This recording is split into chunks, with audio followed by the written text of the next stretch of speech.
The CEO's hand slipped toward the crashing wave, her eyes wide with shock as the undertow pulled at her legs. In that split second, before Victoria Sterling, the woman who commanded boardrooms and billion-dollar decisions, could hit the water, a calloused hand caught her wrist and steadied her against the current. She looked up, disoriented, into the face of a man she'd walked past 100 times without seeing, a maintenance worker, a nobody in her world of power and prestige. But as their eyes met on that beach, something shifted, something that would shatter every rule she'd ever lived by. If you want to see how a single moment can change everything, stay with me until the end. Hit that like button and comment your city so I can see how far this story travels. Daniel Hayes had learned long ago that invisibility was a survival skill. At Halcyon Technologies, where glass towers stretched toward the sky and executives moved through hallways like they owned the air itself, being invisible meant safety.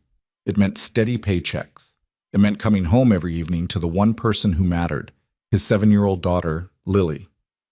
He pushed his maintenance cart down the third-floor corridor, the wheels squeaking softly against polished marble. Through the floor-to-ceiling windows, the city sprawled below like a circuit board of lights and ambition. Daniel had stopped looking at views like this years ago. They belonged to other people, people whose names appeared on office doors, people who made decisions that moved markets and changed lives, people like Victoria Sterling. He'd seen her exactly twice in the 3 years he'd worked here. Once during a company-wide address, where she'd stood on a stage so far away she might as well have been a photograph. The second time in an elevator, where she'd spent the entire ride staring at her phone while he pressed himself against the back wall, trying to take up as little space as possible. She hadn't looked at him either time. Why would she? To Victoria Sterling, Daniel Hayes didn't exist. "Daddy?" Lily's voice crackled through his phone, pulling him back to what mattered. He smiled despite the exhaustion settling into his bones. "Hey, Firefly, you okay?" "Mrs. Chen made mac and cheese, and she let me add extra cheese, and we're watching the ocean documentary." The words tumbled out in that breathless way only 7-year-olds managed. "Did you know blue whales can hold their breath for 20 minutes? "I did not know that." Daniel steered his cart into the storage closet, checking his watch. 4:30. Another 90 minutes and he could clock out, pick up Lily from Mrs. Chen's apartment next door, and pretend the rest of the world didn't exist. "You being good for Mrs. Chen?" "The goodest." A pause. "Daddy, when can we go see the ocean, the real ocean, not just on TV?" Daniel's chest tightened. "Soon, Firefly." "You always say soon." "I know, but I mean it this time." He did mean it. He'd been setting aside $20 from each paycheck for 8 months now. Almost enough for a weekend trip to the coast. Almost enough to give his daughter one perfect memory before she got old enough to realize how many things they couldn't afford. "Love you, Daddy." "Love you more, Lily. See you soon." The phone went silent. Daniel stood in the storage closet surrounded by industrial cleaning supplies and the faint smell of lemon disinfectant and let himself take one long breath. Then he grabbed the buffer and headed back to work. Invisibility, survival, stability, the 3 pillars of his life.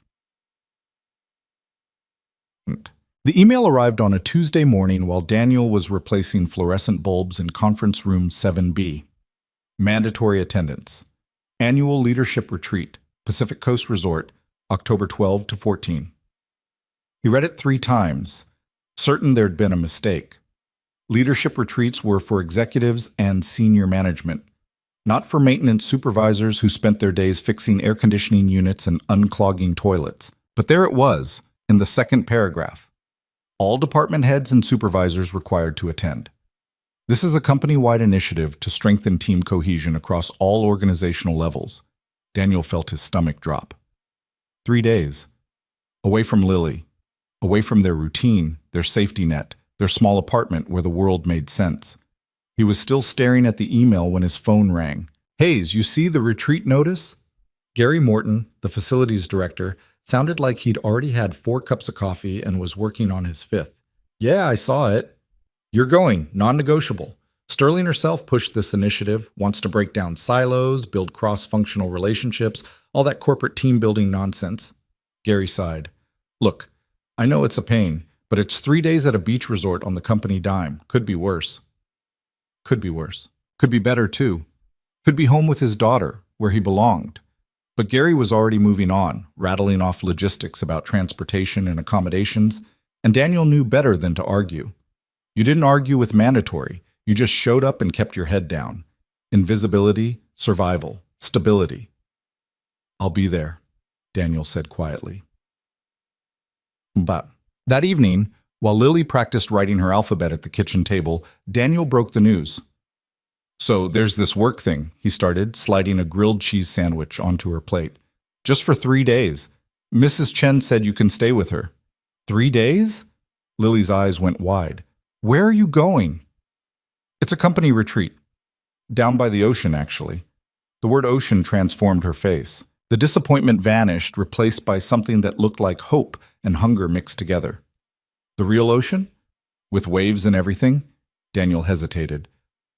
Well, yeah, but can I come? Lily, it's a work thing. There'll be meetings and… Please, Daddy, please, please, please. She abandoned her sandwich entirely, scrambling around the table to grab his arm. You said soon. You promised we'd go to the ocean soon, and this is soon. This is right now, soon. But Daniel looked down at his daughter's face, those wide brown eyes that could see straight through every excuse he'd ever invented, and felt something crack inside his chest. She was right. He had promised. And how many promises had already slipped away into someday, into maybe, into the gap between what he wanted to give her and what he could actually afford? I don't even know if kids are allowed, he said weakly. But you'll ask? You'll try? Daniel pulled her into a hug, breathing in the strawberry shampoo smell of her hair. Yeah, Firefly, I'll try. The next morning, Daniel sent a carefully worded email to HR. Professional. Apologetic. Explaining his situation as a single parent and asking if there was any possibility of bringing his daughter, with the understanding that he would cover her costs and ensure she didn't disrupt any professional activities. He expected a polite no. Instead, 4 hours later, he got a response from someone named Jennifer Moss, Director of Human Resources. Daniel, we appreciate you raising this. After consulting with executive leadership, we're pleased to accommodate your request. Halcyon Technologies values work-life integration, and we recognize that supporting our employees means supporting their families. Your daughter is welcome to attend. All costs will be covered by the company. We look forward to seeing you both at the retreat. Daniel read the email 5 times. Executive leadership. That meant someone high up had signed off on this. Someone had looked at his request and decided it mattered. He should have felt grateful. Instead, he felt exposed. The Pacific Coast Resort sat perched on a cliff overlooking an endless stretch of ocean, all weathered stone and sweeping balconies designed to make visitors feel simultaneously important and insignificant. Daniel and Lily arrived on a charter bus with 24 other employees, and the moment Lily saw the water, she grabbed his hand so tight his fingers went numb. Daddy, she whispered, it's so big. It was big, impossibly big. The kind of big that made you realize how small you were, how little your problems mattered in the face of something that had been moving and breathing for millions of years before you existed. Daniel felt that smallness settle into his bones as they checked in at the resort lobby, where everything was cream-colored marble and soft lighting designed to whisper luxury without shouting it.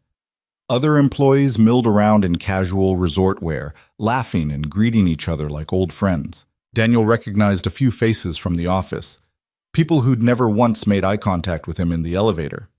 Mr. Hayes? A young woman in a resort uniform approached with a practiced smile. Welcome to Pacific Coast. You and your daughter are in Cottage 14, just down the path to the left. Your welcome packet includes the full schedule for the weekend. She handed him a leather folder embossed with the Halcyon Technologies logo. Inside, a thick itinerary outlined 3 days of team-building exercises, leadership workshops, and networking events. There was also a separate page titled Family-Friendly Activities, listing everything from guided beach walks to tide pool exploration. Someone had thought about this. Someone had planned for Lily. Thank you, Daniel managed. Cottage 14 turned out to be a small but immaculate suite with 2 beds, a balcony overlooking the ocean, and complimentary robes that Lily immediately claimed as princess capes. While she explored every drawer and closet, Daniel stood on the balcony and watched the waves roll in, feeling like he'd stepped into someone else's life by mistake. This wasn't his world. These weren't his people. But Lily's laughter drifted out from inside the cottage, bright and uncontained, and Daniel thought maybe, just for 3 days, he could pretend it was. The opening reception was scheduled for 6 o'clock on the resort's main terrace. Daniel had planned to skip it, order room service for Lily, and stay invisible until the mandatory session started tomorrow. But Lily had other ideas. "Daddy, the lady at the front desk said there's going to be special cookies shaped like starfish, and we can watch the sunset, and Lily, it's a work thing. It'll be boring. You're scared." She said it matter-of-factly, the way she said the sky is blue or ice cream is good. Daniel blinked. "What?" "You get that face when you're scared. The one where your eyebrows go down." She demonstrated, scrunching her face into an exaggerated frown. "You had it at my school concert too, before you met my teacher." "I wasn't scared at your concert. You were scared everyone would think you weren't a good dad because you had paint on your work shirt." Lily climbed onto the bed beside him. "But you're the best dad, so who cares what they think?" Daniel stared at his daughter, this small person who somehow saw everything he tried to hide. "When'd you get so smart?" he asked quietly. "I was born smart. You tell me that all the time." She grabbed his hand. "Come on, Daddy. I want to see the ocean at sunset, and I want the starfish cookies." So they went. The terrace was already crowded when they arrived. Clusters of employees holding wine glasses and making the kind of small talk that sounded natural but felt rehearsed. Daniel stayed near the edge, holding a ginger ale and watching Lily investigate the dessert table with the intensity of a scientist discovering a new species. "Those cookies are pretty impressive, right?" Daniel turned to find a man about his age, extending a hand. Expensive watch, tailored casual shirt, smile that didn't quite reach his eyes. "Brett Holloway, regional sales. Your facilities, right? Hayes?" "Daniel." "Yeah, I run maintenance." Daniel shook the offered hand, noting the firm grip that lasted just a beat too long. "Good to meet you, man. How long you been with Halcyon?" 3 years. "Nice, nice." Brett's eyes had already started scanning the crowd, looking for someone more important to talk to. "Well, should be a good weekend. Heard Sterling's actually going to be here for some of the sessions. That's rare." Daniel's stomach tightened. "The CEO?" "Yeah, she usually sends surrogates to these things, but apparently she wanted to be hands-on this year. Personally, I think..." Whatever Brett thought got cut off as Lily appeared at Daniel's elbow, holding 2 cookies shaped like starfish and one that vaguely resembled a seahorse. "Daddy, look! The pink one has sprinkles inside the sprinkles." Brett glanced down at Lily with the kind of smile adults gave children when they wanted them to go away. "Well, aren't you enthusiastic?" "I'm Lily. I'm 7. My dad fixes all the important stuff at your building so it doesn't break." She said it with absolute certainty, like she was reciting a fundamental law of physics. Something flickered across Brett's face. Amusement, maybe, or surprise that a maintenance worker's kid would speak so directly. "Is that so?" "Yep. Last week he fixed the air conditioning on the whole 5th floor when it was 90 degrees outside. Everybody would have melted if he didn't." "Lily," Daniel said quietly, feeling heat creep up his neck. "I'm sure Mr. Holloway doesn't..." "No, she's right." Brett's smile had shifted into something that looked more genuine. "I'm on 5. That was a rough day until you guys sorted it out." He looked at Daniel with what might have been actual respect. "Thanks for that." Before Daniel could respond, a subtle shift rippled through the crowd. Conversations didn't stop exactly, but they changed, became more aware, more performed. Daniel felt it before he saw it. The way people straightened their postures, adjusted their expressions, turned their attention toward the terrace entrance. Victoria Sterling had arrived. She moved through the crowd like water, smooth and inevitable, flanked by 2 executives Daniel vaguely recognized from company photos. She wore white linen pants and a navy blazer that probably cost more than his monthly rent, and her dark hair was pulled back in a way that seemed both casual and impossibly precise. Daniel had forgotten how striking she was.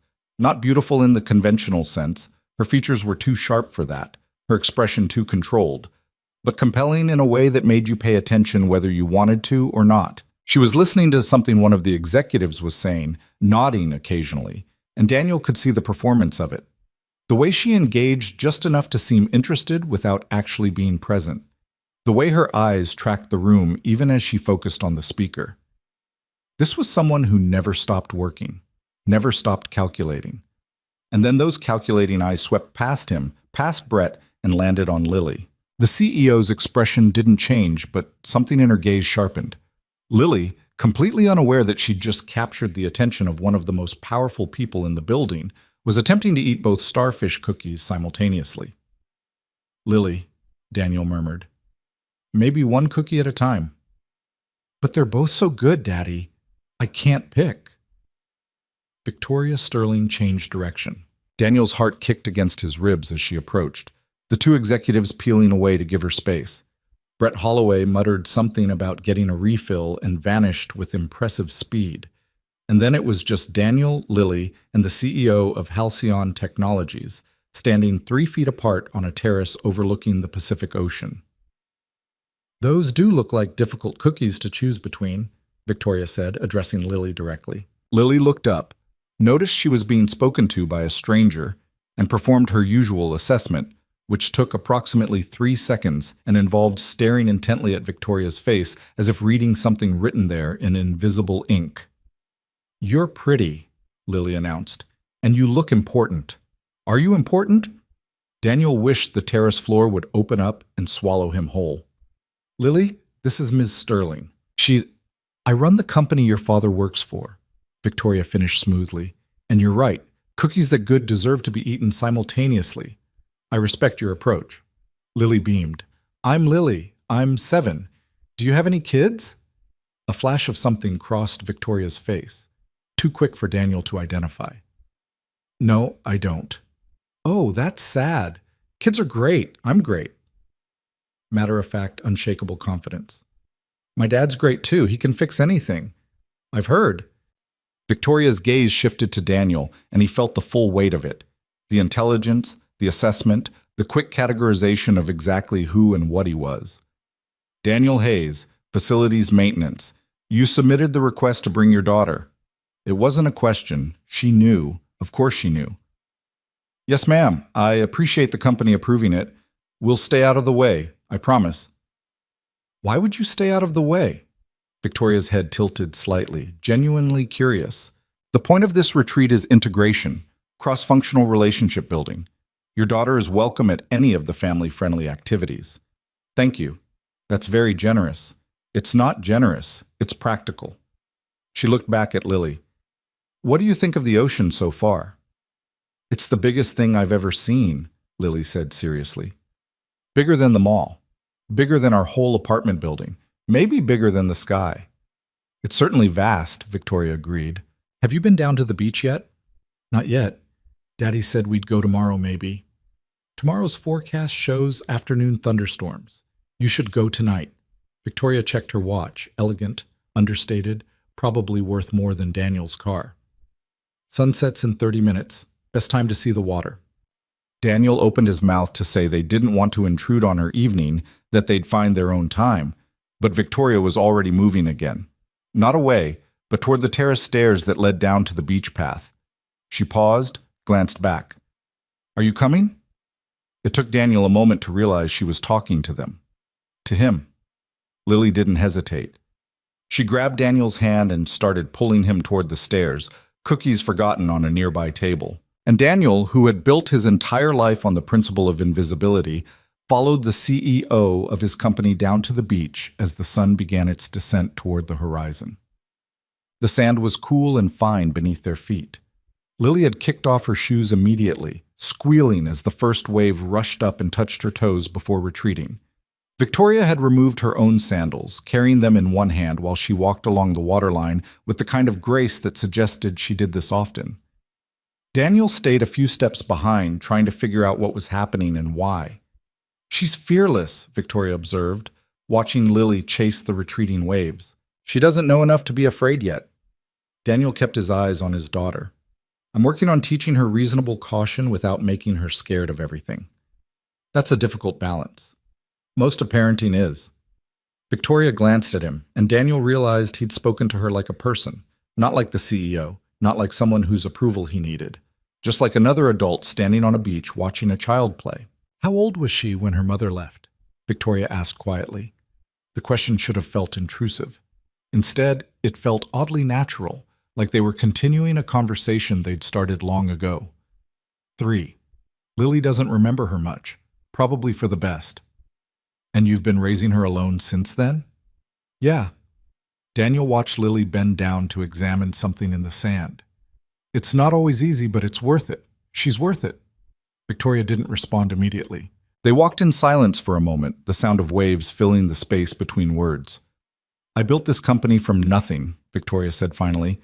15 years ago, it was me and 2 other people in a rented office space, surviving on ramen and determination. Now we're 8,000 employees across 12 countries. I've given everything to make that happen. She paused, watching the sun sink lower toward the waterline, painting the sky in shades of orange and gold. But I've never built anything like what you have. Something that looks at you the way your daughter looks at you. Daniel turned to stare at her, surprised by the raw honesty in her voice. Daddy! Daddy, look! Lily was jumping up and down, pointing at something in the surf. There's a crab, a real live crab. I see it, Firefly. Don't touch it, though. I won't. I'm just looking. Victoria smiled, a real smile, not the practiced corporate version Daniel had seen on the terrace. She calls you Firefly. No, I call her that because she lights up every room she's in. He felt self-conscious saying it out loud, this private nickname he'd never had to explain before. It's probably silly. It's not silly. Victoria's voice was soft. It's perfect. They reached a stretch of beach where massive driftwood logs had washed up and settled into the sand like the bones of ancient creatures. Lily immediately claimed the largest one as her ship, scrambling up and announcing herself as Captain Lily of the SS Cookie Monster. Permission to come aboard, Captain? Victoria called up to her. Lily considered this with exaggerated seriousness. Do you know the password? Is it starfish? Nope. Seahorse? Nope. Victoria looked genuinely stumped.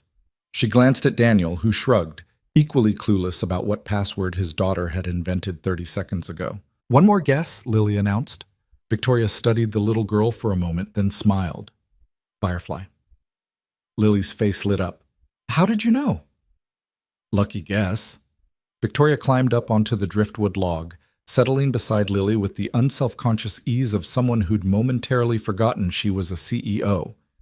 Daniel stayed on the sand, watching this surreal scene unfold. His daughter and his boss sitting on a piece of driftwood, watching the sun melt into the ocean. My mom used to bring me to beaches like this, Victoria said quietly, before she got sick. She'd tell me the ocean was proof that some things were bigger than us, that no matter how important we thought we were, the waves would keep coming. Was she right? Lily asked. Yeah. Victoria's voice carried something Daniel couldn't quite name. She was right about most things. The sun touched the horizon, and for a few minutes, none of them spoke. They just watched as the sky transformed into something impossible, purple and orange and pink, all bleeding together in ways that shouldn't work but somehow did. It's magic, Lily whispered. It's physics, Victoria said. Light refraction through atmospheric particles. Magic physics, then, Victoria laughed, a real laugh that sounded like it had surprised her. Yes, magic physics, I'll accept that. Daniel felt something shift in his chest, watching them.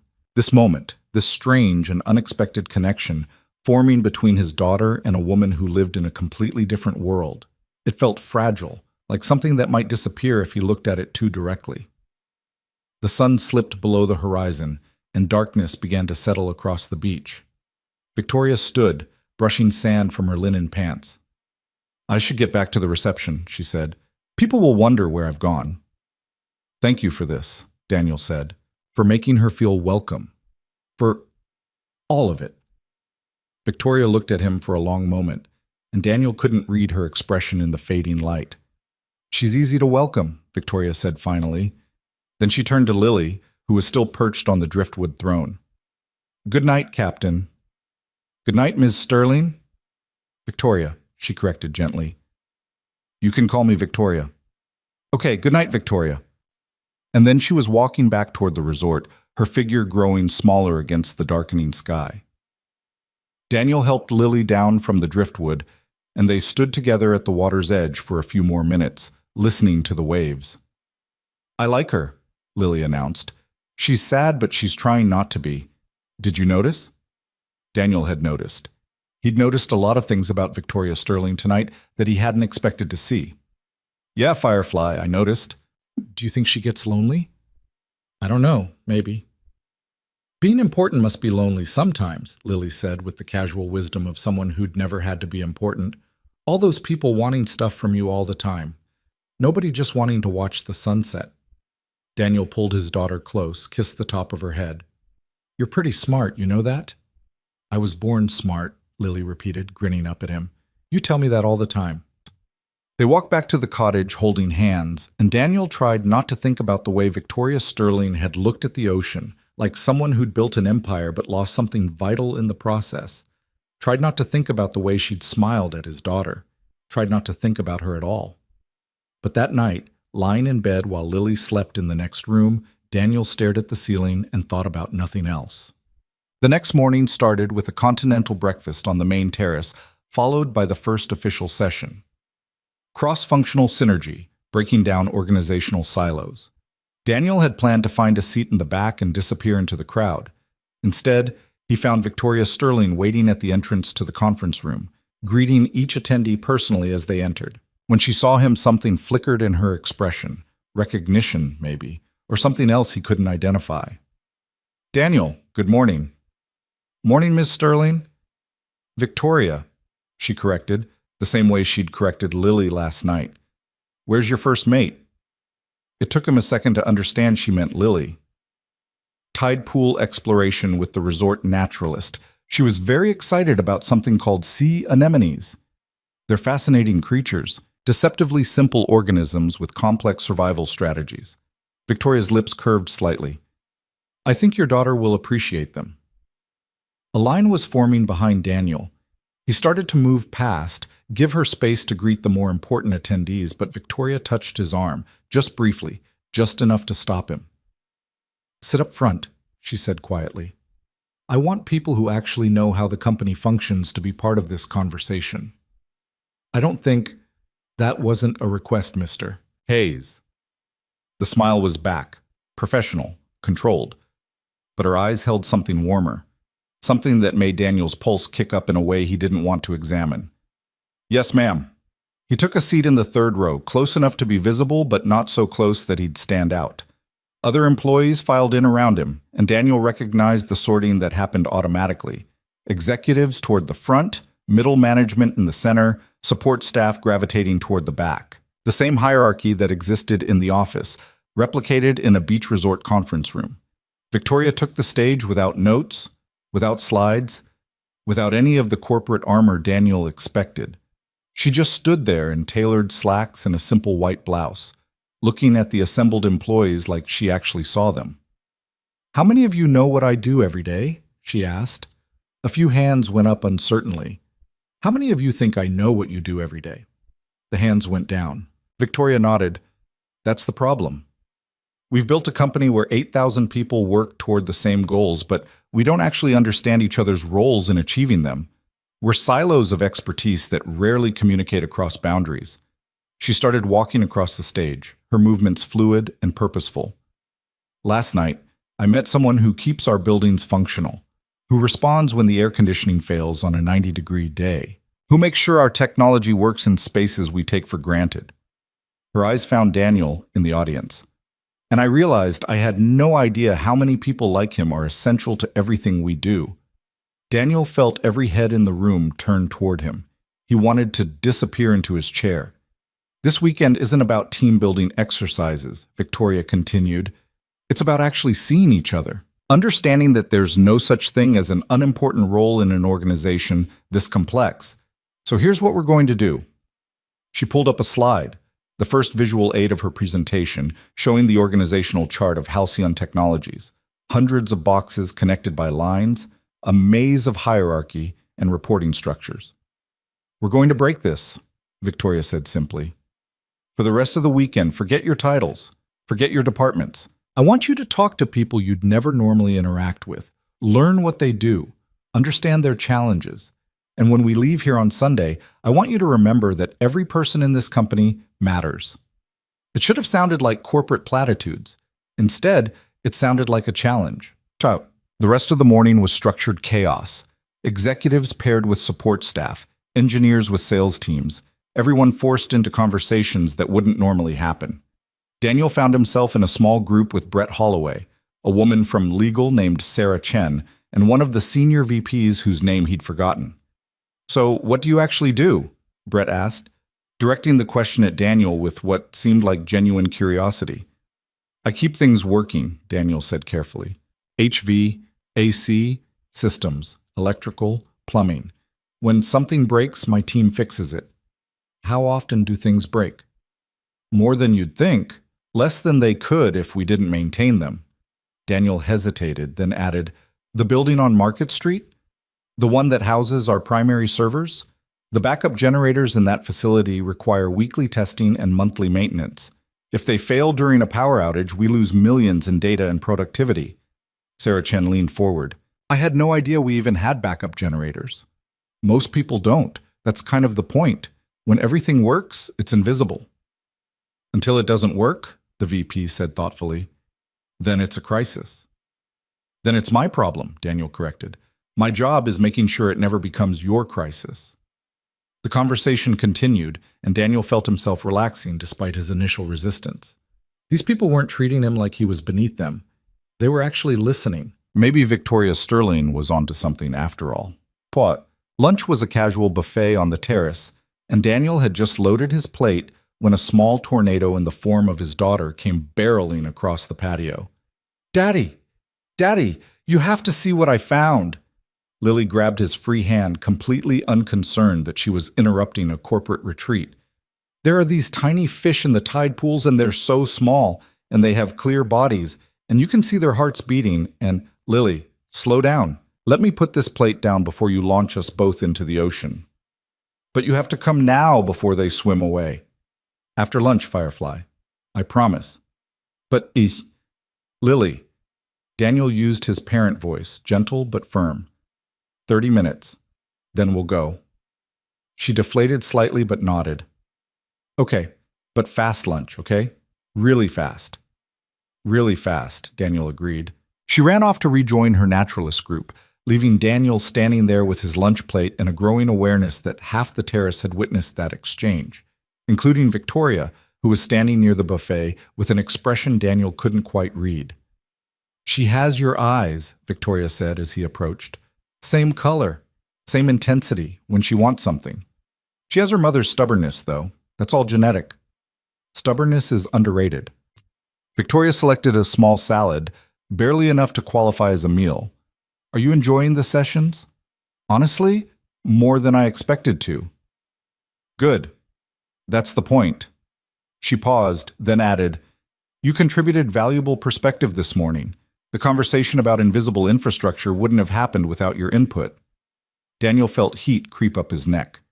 "I just answered questions." "You shared expertise. There's a difference."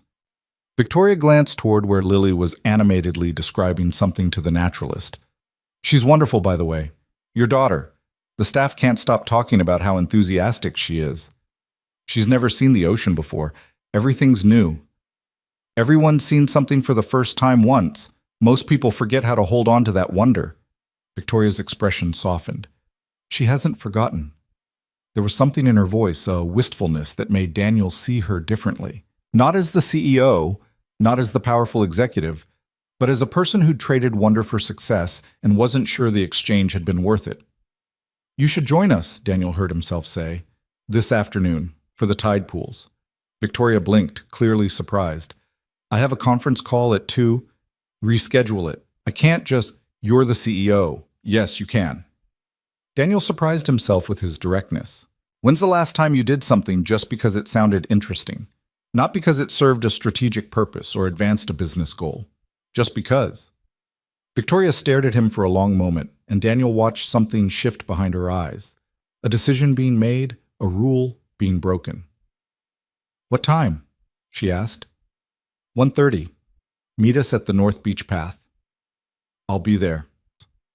She walked away before Daniel could second guess what he'd just done, leaving him standing alone on the terrace, wondering if he'd just made a terrible mistake or something else entirely. Victoria arrived at exactly 1:30, having changed from her business casual into jeans and a simple blue t-shirt that made her look younger, more approachable, less like a CEO, and more like a person who might actually enjoy getting her feet wet. Lily spotted her first and came running up the beach path. "You came! Daddy said you might, but I wasn't sure because you're really busy and important." "I rescheduled," Victoria said, glancing at Daniel. "Turns out I can do that." They walked down to the tide pools together, Lily leading the way with the confidence of someone who'd already mapped every rock and pool worth exploring. The naturalist had moved on to another group, leaving them alone with the ocean and the small ecosystems trapped in stone pockets. "Look! Look!" Lily crouched beside a pool, pointing at something moving in the water. "That's a hermit crab. He's wearing someone else's shell because he doesn't have his own. And those pink things? Those are anemones. They look like flowers, but they're actually animals that eat fish." Victoria knelt beside her, peering into the pool with genuine interest. "They're beautiful." "They're predators," Lily corrected, "but pretty predators." "The best kind," Victoria murmured. Daniel watched them together, his daughter and this powerful woman, both fascinated by the same tiny creatures, and felt something shift in his chest, something he hadn't felt in years, something that felt dangerous and inevitable all at once. They spent an hour exploring the pools, and Daniel learned things about Victoria Sterling he never would have guessed. She knew the scientific names of half the creatures they found. She didn't mind getting her jeans wet. She laughed when Lily accidentally splashed her, and splashed back without hesitation. She was human, completely, unexpectedly human. "Why'd you build a technology company?" Lily asked suddenly, sitting on a rock between pools. "Why not something ocean-related? You're really good at ocean stuff." Victoria smiled. "I studied marine biology in college, actually." "Really?" Daniel couldn't hide his surprise. "Really? I was going to be a researcher, save the oceans, protect endangered species, all of it." Victoria picked up a small stone, turned it over in her palm. "But my mother got sick my senior year, cancer. She didn't have insurance, and the medical bills destroyed us financially. I watched her choose between treatment and rent, between survival and dignity. She threw the stone into the water, watched the ripples spread. So I switched to business, built something that could generate enough wealth to make sure nobody in my family would ever face that choice again. And then I kept building, because that's what you do when you're afraid of stopping." "Did it work?" Lily asked. "Did you save your mom?" "No." Victoria's voice was quiet. "She died 6 months after I graduated. But I made sure she died comfortable, in a good facility with good care. That mattered." Daniel felt his throat tighten. "I'm sorry. It was a long time ago." Victoria stood, brushing sand from her jeans. "But it's why I do this, why the company matters. Because money isn't everything, but it can prevent a lot of suffering when used right." Lily walked over and took Victoria's hand. Simple, natural, the way she'd take Daniel's hand or Mrs. Chen's. "I think your mom would be proud of you," she said seriously. "Even if you didn't save the oceans, you saved people instead." Victoria looked down at the small hand in hers, and Daniel saw her eyes go bright with tears she didn't let fall. "Thank you, Lily," she whispered. "That's very kind." They walked back slowly, the sun beginning its afternoon descent. Lily ran ahead, chasing sandpipers and collecting shells, while Daniel and Victoria followed at a distance. "Your daughter is remarkable," Victoria said. "She's 7. She doesn't know she's supposed to filter her thoughts yet." "I hope she never learns." Victoria watched Lily spin in circles on the sand. The world needs more people who say what they actually think. The corporate world would collapse if everyone did that. Maybe it should. Victoria glanced at him. "Maybe we've built systems that require too much pretending." Daniel didn't know what to say to that. Didn't know how to respond to this version of Victoria Sterling, the one who questioned her own empire, who knew the scientific names of tide pool creatures, who let a 7-year-old girl hold her hand like it meant something. "There's a bonfire tonight," Victoria said as they reached the path back to the resort. "After dinner on the South Beach. It's optional, but..." She hesitated, and Daniel realized she was nervous. Victoria Sterling was actually nervous. "I was hoping you'd both come." "We'll be there," Daniel said. Victoria smiled, that real smile again, the one that transformed her face. And Daniel felt something in his carefully controlled world begin to crack. Something that had been stable and safe and invisible. Something that looked a lot like possibility. The bonfire cast dancing shadows across the beach, flames reaching toward a sky already thick with stars. Someone had set up speakers playing soft acoustic music, and clusters of employees gathered on blankets and driftwood logs, wine glasses in hand, voices mixing with the sound of waves. Daniel and Lily arrived just as the fire was being lit, and he immediately felt out of place. This wasn't the structured environment of a conference room where everyone had assigned roles. This was social, unscripted, the kind of gathering where hierarchies dissolved and people were just people. Except they weren't just people. They were executives and managers and department heads who'd spent years cultivating professional relationships Daniel had no part of.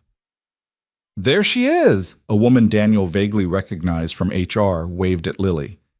"The tide pool expert. Come tell us what you found." Lily looked up at Daniel for permission. He nodded, and she ran over to the group, immediately launching into an animated description of hermit crabs and anemones that had the adults laughing and asking questions. Daniel hung back, content to watch from the edges. This was Lily's moment.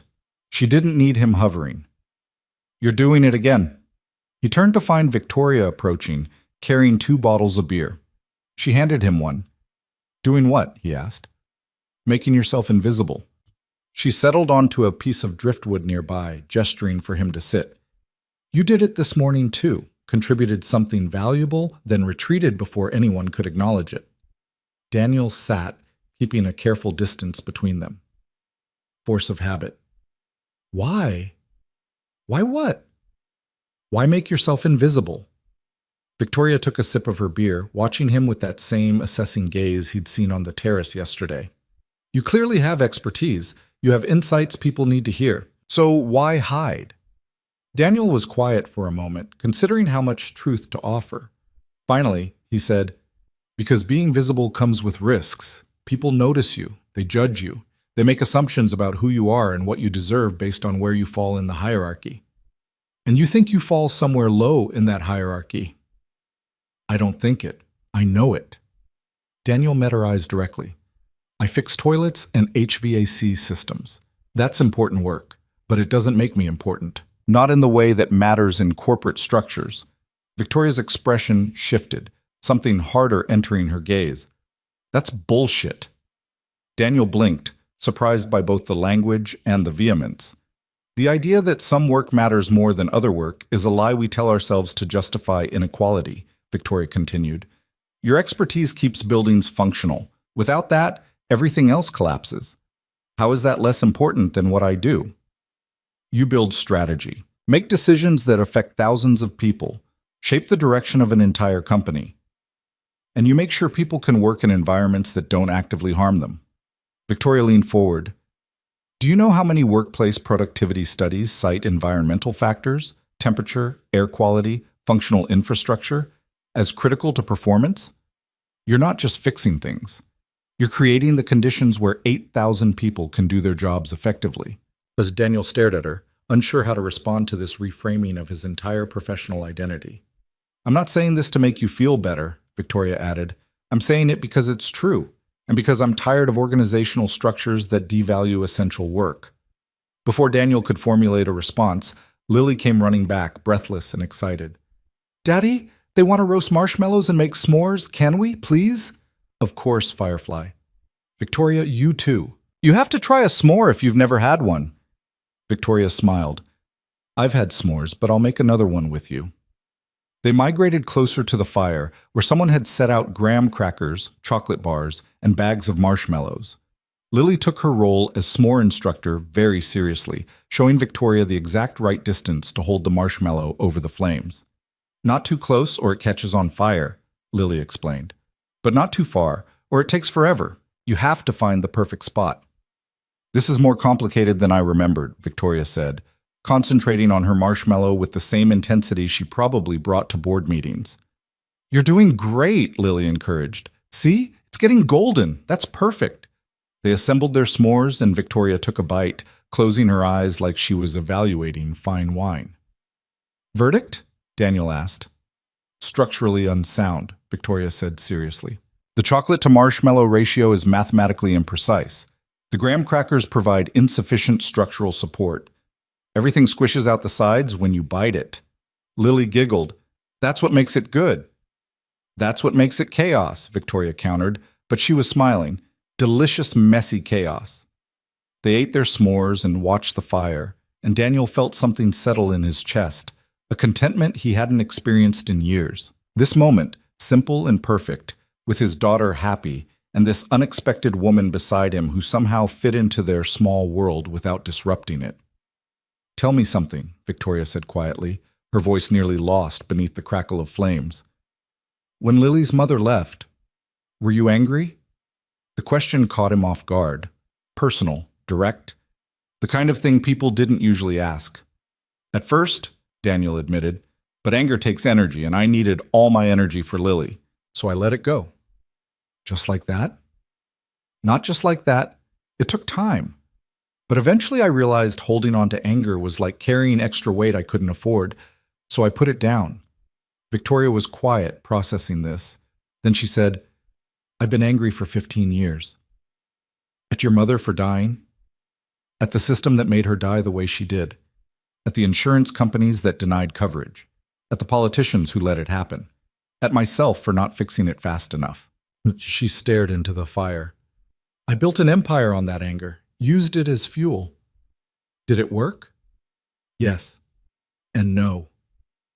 Victoria turned to look at him, and in the firelight her eyes were almost golden. I got everything I thought I wanted. Success, wealth, influence. But I never put the anger down. I've been carrying it so long I forgot what it feels like to not be angry. Daniel understood that, the weight of it. The way fury could become so familiar it felt like part of your identity. You could put it down now, he said softly. I don't know if I remember how. Then maybe you need to learn again. Their eyes held for a moment longer than necessary, and Daniel felt the air between them change, charge with something neither of them had invited but couldn't ignore. Lily's voice broke the moment. Daddy, can I go look for more shells? Some of the other kids are going down the beach with flashlights. Daniel glanced over and saw a small group of children, supervised by 2 resort staff members, heading toward the waterline with lights. Stay where the adults can see you, he said, and come back in 15 minutes. 20? 15. 18? Lily. Fine, 15. She ran off, joining the other children in their nighttime treasure hunt. Victoria laughed quietly.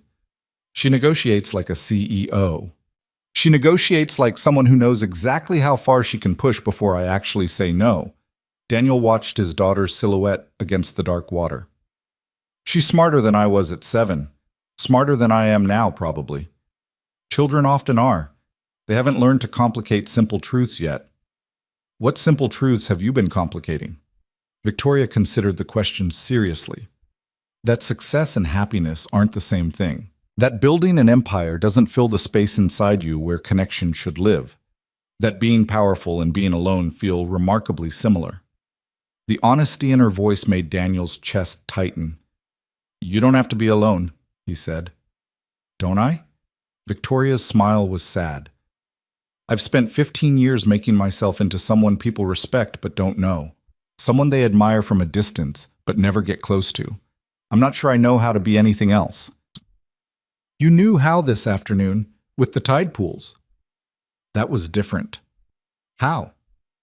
Because Lily doesn't know she's supposed to be intimidated by me. And you, Victoria trailed off, then started again. You see me like I'm just a person, not the CEO, not the success story, just someone sitting on a beach eating a structurally unsound dessert. You are just a person, Daniel said. Everything else is roles you play. The roles feel more real sometimes than the person underneath them. Daniel understood that too. The maintenance supervisor who fixed things, the single father who held it together, the invisible man who kept his head down and survived. Roles he'd worn so long they'd become armor. But sitting here, talking to Victoria Sterling like she was just another human being trying to figure out how to live, He felt the armor crack a little, felt the possibility that maybe he could be something other than invisible. Maybe they both could. When's the last time you did something just for yourself? Daniel asked. Not for the company, not for strategy, just because it made you happy. Victoria thought about it for a long time. I can't remember. That's a problem. I know. She finished her beer, set the bottle aside. What makes you happy? Lily, watching her discover things, knowing she's safe and loved and has everything she needs. That's for her. What about for you? Daniel started to say nothing, that Lily's happiness was enough, but Victoria's expression stopped him. She was asking a real question, wanted a real answer. Music, he said finally. I used to play guitar. Haven't touched one in years, but I miss it sometimes. The way everything else disappeared when you found the right rhythm. Why'd you stop? Time? Money? Life? He shrugged. You make choices and some things get left behind. You could pick it up again. Maybe. Not maybe. You could. Tonight, if you wanted to. I saw guitars in the resort's recreation room. Daniel laughed. I can't just walk into the recreation room and start playing guitar. Why not? Because... He stopped, realizing he didn't have a good answer. Because people might hear? Because he might not be good anymore? Because stepping out of invisibility felt dangerous? Victoria stood, extended her hand. Come on. What? You told me to reschedule my conference call and do something just because. Now I'm telling you, come play guitar because it makes you happy. No other reason required. Daniel stared at her outstretched hand, at this woman who commanded boardrooms and billion-dollar decisions, asking him to do something reckless and completely unnecessary. He took her hand. They found Lily with the other children, collected her from the shell hunting expedition, and walked back to the main resort building. The recreation room was mostly empty this late. Just a few people playing pool in the corner, absorbed in their game. The guitars hung on the far wall, 3 of them, ranging from badly maintained to acceptable. Daniel selected the best one, tested the tuning, made minor adjustments. What should I play? He asked. Whatever you want, Victoria said. She and Lily had settled onto a nearby couch, watching him with identical expressions of anticipation. Daniel's fingers found the strings, muscle memory returning after years of absence. He started with something simple, an old folk song his own father had taught him. The notes came easier than expected, rusty but real. He didn't realize he'd closed his eyes until he opened them again and found Victoria staring at him with an expression he couldn't read. Lily was smiling, swaying slightly to the rhythm. More, Lily demanded when he finished. Play something happy. So he did, an upbeat melody he'd written years ago, back when he thought he might do something with music, back before life narrowed into survival and responsibility. The music filled the space between them, and Daniel felt something unlock in his chest. This thing he'd set aside, this piece of himself he'd forgotten existed, it was still there, still real. When he finally stopped, his fingers sore and his heart fuller than it had been in years, Victoria was still watching him with that unreadable expression. You're good, she said quietly. I'm rusty. You're good, she repeated firmly. Don't diminish it. Lily had fallen asleep on the couch, exhausted from a day of tide pools and s'mores and shell hunting. Daniel set the guitar aside and carefully scooped her up. She mumbled something incoherent and burrowed into his shoulder. I should get her to bed, he said. I'll walk with you. They moved through the quiet resort together, past empty corridors and dark conference rooms. Victoria didn't say anything, and Daniel was grateful for the silence, for the space to process whatever was happening between them. At the door to his cottage, he paused. Thank you, he said, for tonight, for the guitar, for all of it. You don't need to thank me, Daniel. I do, though, because you didn't have to do any of this. You could have stayed in your CEO bubble, kept your distance, treated this weekend like an obligation, but you didn't. Victoria stepped closer, and Daniel's breath caught. She reached out and touched Lily's hair gently, her expression softening in a way that made her look years younger. She reminds me of who I used to be, Victoria said quietly, before I forgot how to just exist, without strategy, without armor. She looked up, met Daniel's eyes. You both do. The air between them felt electric, charged with possibility and risk in equal measure. Daniel knew he should step back, should remember who they were and what the consequences could be, should protect the careful stability he'd built for himself and his daughter. Instead, he stayed exactly where he was. Victoria, don't, she interrupted softly. Don't rationalize this away. Not tonight. I wasn't going to. Then what were you going to say? Daniel adjusted Lily's weight in his arms, buying himself a moment to find the right words. That I haven't felt like this in a very long time. That you scare me and intrigue me in equal measure.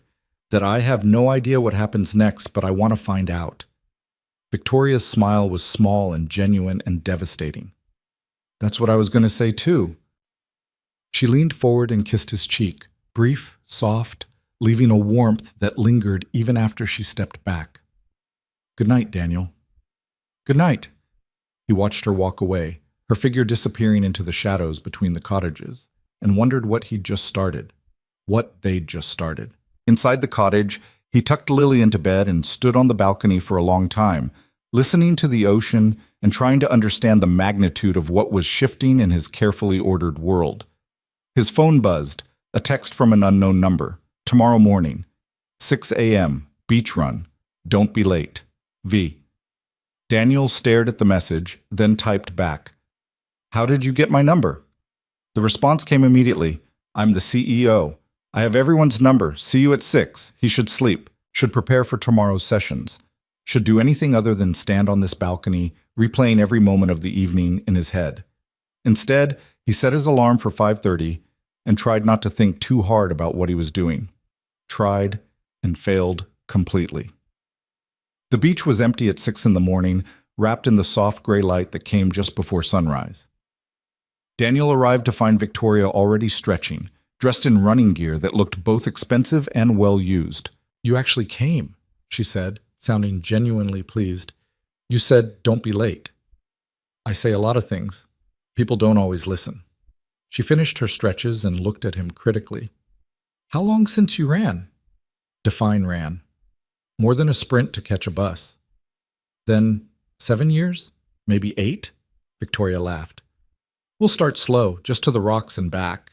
2 miles total. They started running, and Daniel immediately regretted every decision that had led to this moment. His lungs burned, his legs protested. Victoria, meanwhile, moved with the easy rhythm of someone who did this regularly. You're dying, aren't you? She called over, not even slightly winded. No, Daniel gasped. This is fine. Totally fine. Liar. They slowed to a walk and Daniel bent over, hands on his knees, trying to remember how breathing worked. When I started running, Victoria said, I couldn't make it a quarter mile without stopping. I'd stand there wheezing, wondering why I was putting myself through it. Why were you? Because I needed to feel something other than anger. Running hurt in a different way. A clean way.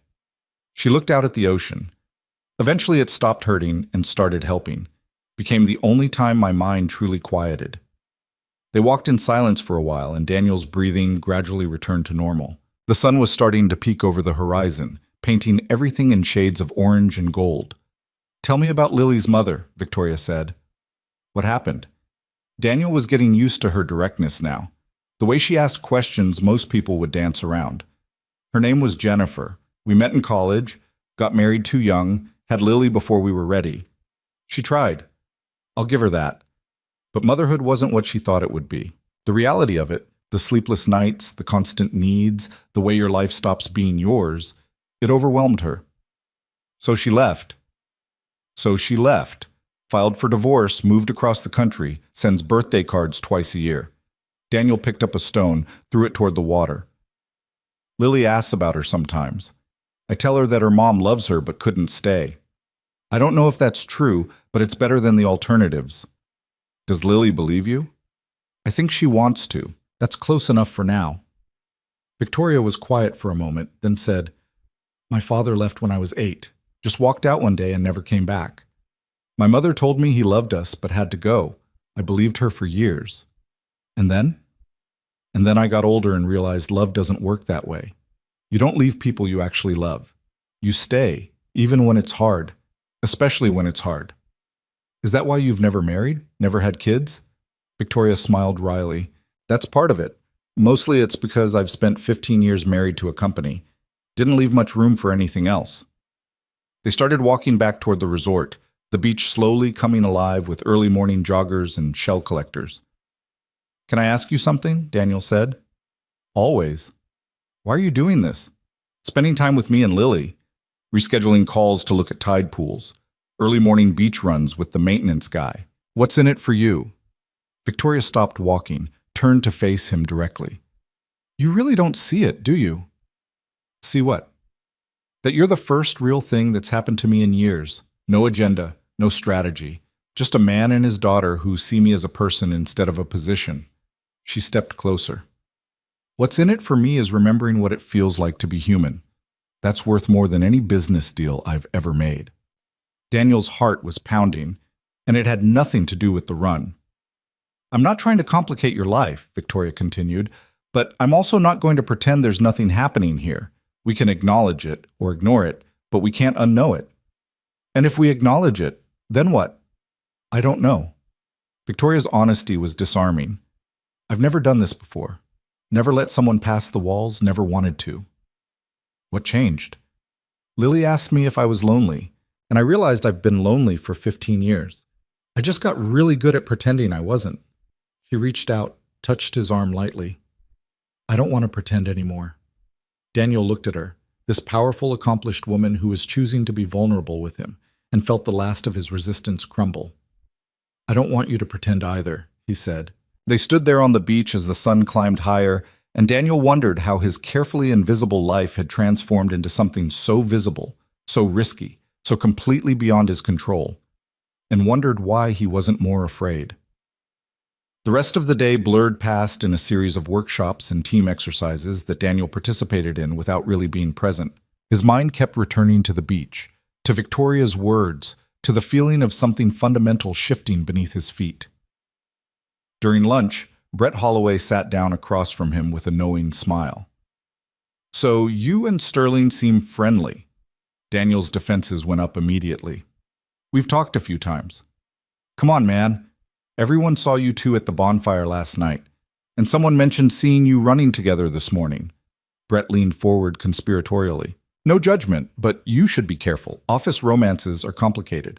Office romances with the CEO are career suicide. There's no office romance, Daniel said firmly. She's been kind to my daughter, that's all. Sure, that's all. Brett's tone suggested he didn't believe a word of it. Just saying, people are already talking, might want to manage the optics. After Brett left, Daniel sat alone with his sandwich and tried to convince himself that Brett was wrong, that people weren't talking, that this thing with Victoria wasn't as visible as it felt. But he couldn't shake the unease settling in his stomach. The reminder that they existed in a world with rules and hierarchies and consequences, that whatever was happening between them couldn't exist in a vacuum. That night's activity was a company dinner in the resort's main ballroom, a formal affair with assigned seating and a program that included awards and announcements. Daniel had been placed at a table with other facilities staff, far from the executive tables at the front. He sat through the first course making polite conversation, watching Victoria from across the room. She was in her element here, working the room, shaking hands, playing the role of CEO with practiced ease. This was her world. These were her people. And Daniel was increasingly aware of how much he didn't belong. The awards ceremony started, recognizing employees for various achievements. Daniel only half listened until he heard his own name. Daniel Hayes, Facilities Maintenance, for 15 years of exemplary service and dedication to maintaining the infrastructure that allows our company to function at the highest level. He stood awkwardly as people applauded, made his way to the front where Victoria herself handed him a plaque and shook his hand. Her grip was firm, professional, giving nothing away. But her eyes held something different, something private, and meant only for him. Congratulations, she said quietly. Well deserved. Thank you, Ms. Sterling. He returned to his table, plaque in hand, and tried to ignore the looks from his colleagues, the questions in their eyes about why the CEO had personally presented his award when everyone else had been handled by department heads. The dinner continued, but Daniel's appetite had vanished. He was too aware of the scrutiny, the speculation, the way people were connecting dots that shouldn't be connected. When the meal finally ended and people began migrating toward the bar, Daniel slipped outside onto the terrace, needing air and space and silence. He didn't realize Victoria had followed until she spoke behind him. "You ran." "I needed air." "No, you ran. The moment things got complicated, you retreated." Victoria moved to stand beside him, not touching, but close enough that he could feel her presence. "Is that what you do? When things matter?" "I'm trying to be smart," Daniel said. "People are talking. They're noticing. Your sales guy practically accused me of sleeping my way into career advancement at lunch today. Brett Holloway is an idiot. He's not wrong, though. Whatever this is, it can't work. You're the CEO. I'm maintenance. The power dynamic alone makes it impossible, not to mention the professional complications, the gossip, the—" "Stop." Victoria's voice cut through his spiral. "You're rationalizing fear into logic." "I'm being realistic." "You're being a coward." The words hit like a slap. Daniel turned to face her, anger flaring. "Excuse me?" "You heard me. You're scared, so you're wrapping that fear in reasonable-sounding arguments about professionalism and power dynamics." Victoria's eyes flashed. "I know because I've done the same thing for 15 years. Convinced myself I couldn't have connection because I had responsibility. Turned loneliness into a professional virtue. This isn't the same. It's exactly the same. We're both afraid of what happens if we actually try, if we stop hiding behind our roles and let ourselves be vulnerable." "And if it doesn't work," Daniel demanded, "if we try this and it falls apart?" "I have a daughter, Victoria. A daughter who already has one parent who left. I can't introduce her to someone who might leave too." The fight went out of Victoria's expression, replaced by something softer and sadder. "You think I'd leave?" "I think everyone leaves eventually. That's what I learned from Jennifer, from my own father, from every person who's walked away when things got hard. I'm not them." "How do I know that?" Victoria was quiet for a long moment, and when she spoke, her voice was barely above a whisper. "You don't. That's what faith is. Believing in something you can't prove. Trusting someone even though they might hurt you. I'm not good at faith. Neither am I." Victoria reached out slowly, giving him time to pull away. When he didn't, she took his hand. "But maybe that's something we could learn together." Daniel looked down at their joined hands, at this connection that felt both inevitable and impossible. Music drifted out from the ballroom behind them, something slow and romantic that belonged to people who weren't them. "Dance with me," Victoria said. "What?" "Here. Now, dance with me." "Victoria, that's... People will see. They'll talk. It'll confirm everything they're already speculating about." "Good." Her voice was firm. "Let them talk. Let them see. I'm tired of hiding who I care about behind professional courtesy." She pulled him closer, and Daniel's resistance finally, completely crumbled. They swayed together on the empty terrace, moving to music that wasn't quite loud enough to hear properly, in full view of anyone who cared to look. And people did look. Through the ballroom windows, Daniel could see faces turning, could imagine the conversations already starting. But Victoria's hand was warm in his, and her head was resting against his shoulder, and for the first time in years, Daniel stopped caring about invisibility. "I'm terrified," he admitted quietly. "Me too," Victoria said, "but I'd rather be terrified and trying than safe and alone." They danced until the music ended, and then they stood together watching the ocean stretch into darkness. Both of them knowing they'd just crossed a line they couldn't uncross. Behind them, through the windows, the corporate world watched and judged and speculated. But out here, in the space between the resort and the sea, they were just two people trying to figure out if faith was something you could learn, if love was worth the risk, if tomorrow would destroy what tonight had built. Daniel woke to his phone buzzing insistently on the nightstand. 3:15 in the morning. He grabbed it, heart pounding with the automatic panic of a parent expecting bad news. It was a text from Victoria. "Can't sleep. Meet me on the beach?" He should say no, should maintain boundaries, should think about optics and consequences, and all the rational arguments he'd listed on the terrace before throwing them away to dance with her in front of everyone. He texted back, "Give me 5 minutes." Lily was sound asleep, sprawled across her bed in the boneless way only children managed. Daniel checked twice that the cottage door was locked from the inside, left a note on his pillow just in case she woke, and slipped out into the night.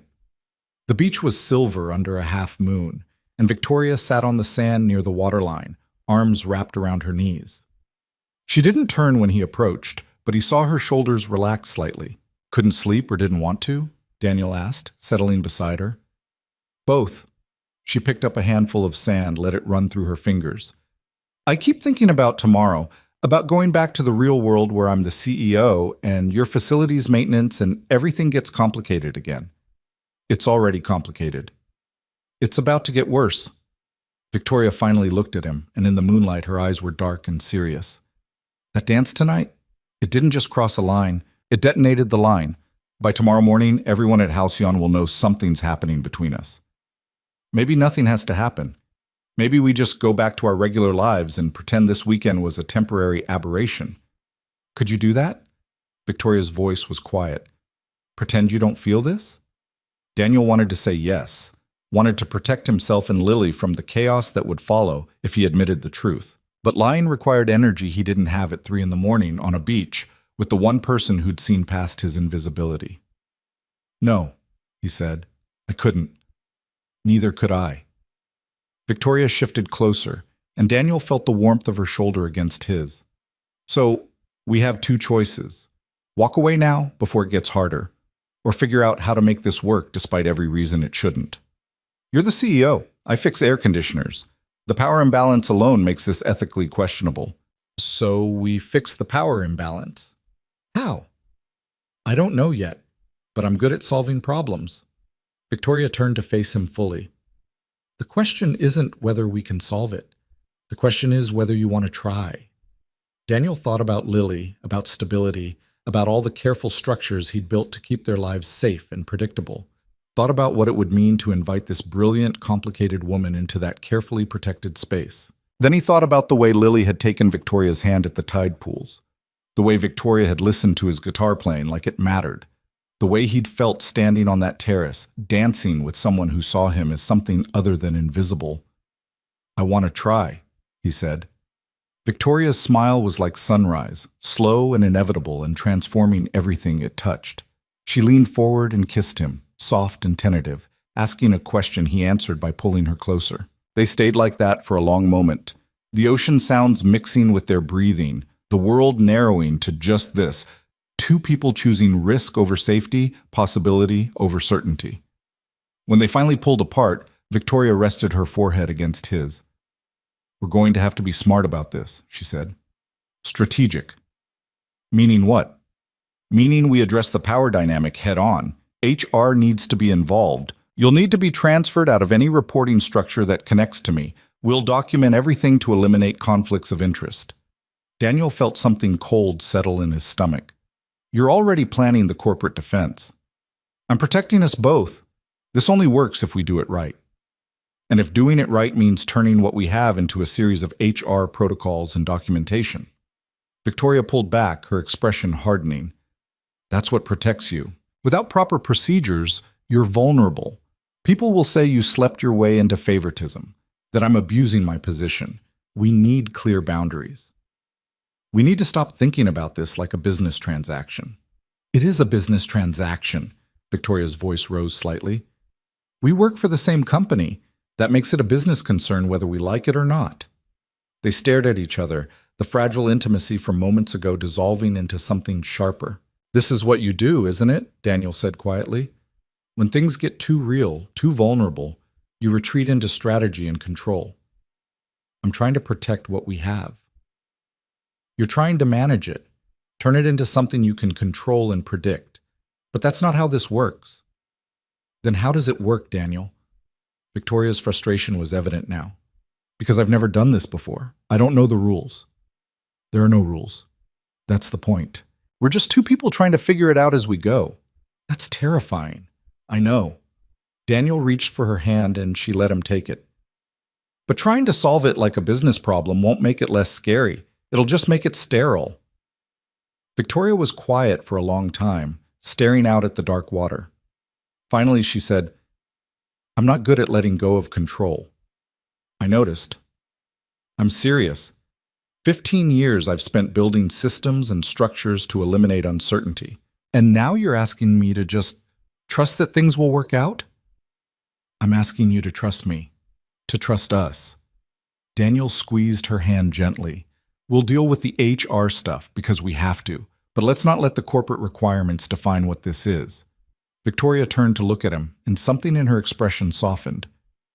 You make it sound simple. It's not simple. It's just not as complicated as you're making it. She laughed, a real laugh, surprised and genuine. You're annoyingly perceptive for someone who claims to be just a maintenance guy. I'm an extremely observant maintenance guy. There's a difference. They sat together as the sky began to lighten in the east, the first hints of dawn turning the horizon from black to deep blue. Victoria leaned against his shoulder, and Daniel wrapped an arm around her, and they watched the night surrender to morning without speaking.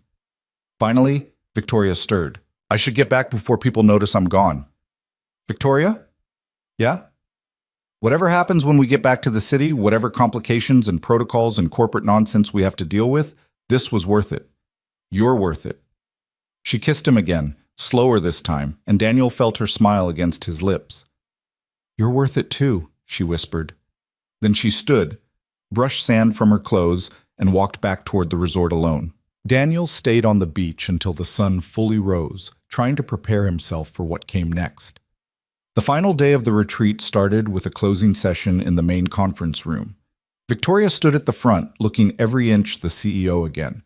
Composed, professional, the vulnerability of early morning beach conversations locked away behind corporate competence. This weekend was about breaking down silos, she began. About seeing each other as complete people rather than job titles. I hope you've all made connections that will last beyond this retreat. Her eyes found Daniel in the crowd, held for just a fraction of a second longer than professional courtesy required. Real organizational change doesn't happen in conference rooms, Victoria continued. It happens in conversations, in moments of genuine connection, in the willingness to see past hierarchy to the human beings doing the work. She spoke for another 15 minutes about integration and collaboration and values, and Daniel watched the room respond to her. She was magnetic like this, commanding attention without demanding it, inspiring loyalty through competence and conviction. This was the Victoria Sterling the world saw. Powerful, untouchable, perfect. And only he knew about the woman who couldn't sleep at 3 a.m, who wore her loneliness like armor, who kissed him on a beach and admitted she didn't know the rules. When the session ended, employees began the slow process of packing and checking out. Daniel found Lily in their cottage, surrounded by shells and souvenirs and the general chaos of a 7-year-old's vacation ending. Do we have to go home? She asked, holding a particularly impressive sand dollar like it might escape. Yeah, Firefly. Back to real life. I like this life better, the ocean life. She looked up at him with those two knowing eyes. You liked it better too. You smiled more here. Daniel crouched down to her level. I did smile more. You're right. Because of Victoria? The directness of the question shouldn't have surprised him anymore, but it did. How did you know about Victoria? Daddy, I'm 7, not blind. You look at her like she's made of magic. And she looks at you like you're the only person in the room, even when there's a million people. Lily said it matter-of-factly, arranging her shells in order of size. Are you going to marry her? Daniel nearly choked. What? No, we barely know each other. But you like her. It's complicated, Lily. Grown-ups always say that when they mean yes, but they're scared. She abandoned her shells to climb into his lap. I like her too. She's smart and she's sad, but trying not to be. And she laughed at my jokes, even the bad ones. That's important. When did you get so wise? I was born wise. You tell me that all the time. She leaned against his chest. If you like her, and I like her, and she likes us, why is it complicated? Because she's my boss. Because there are rules about relationships at work.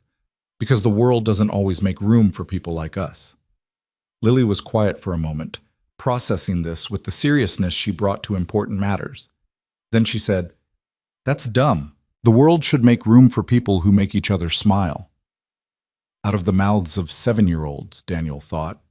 Simple truth that adults complicated into impossibility. "You're right," he said. "It should."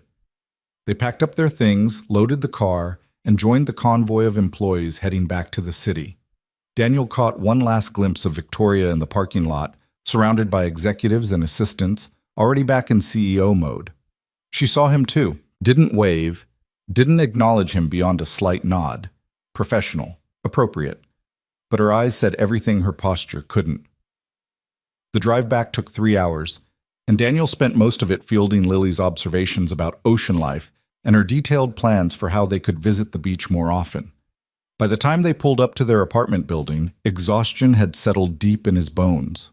Mrs. Chen was waiting on the building steps, waving enthusiastically as they parked. "How was it?" she called out. "Did Lily love the ocean?" "It was perfect."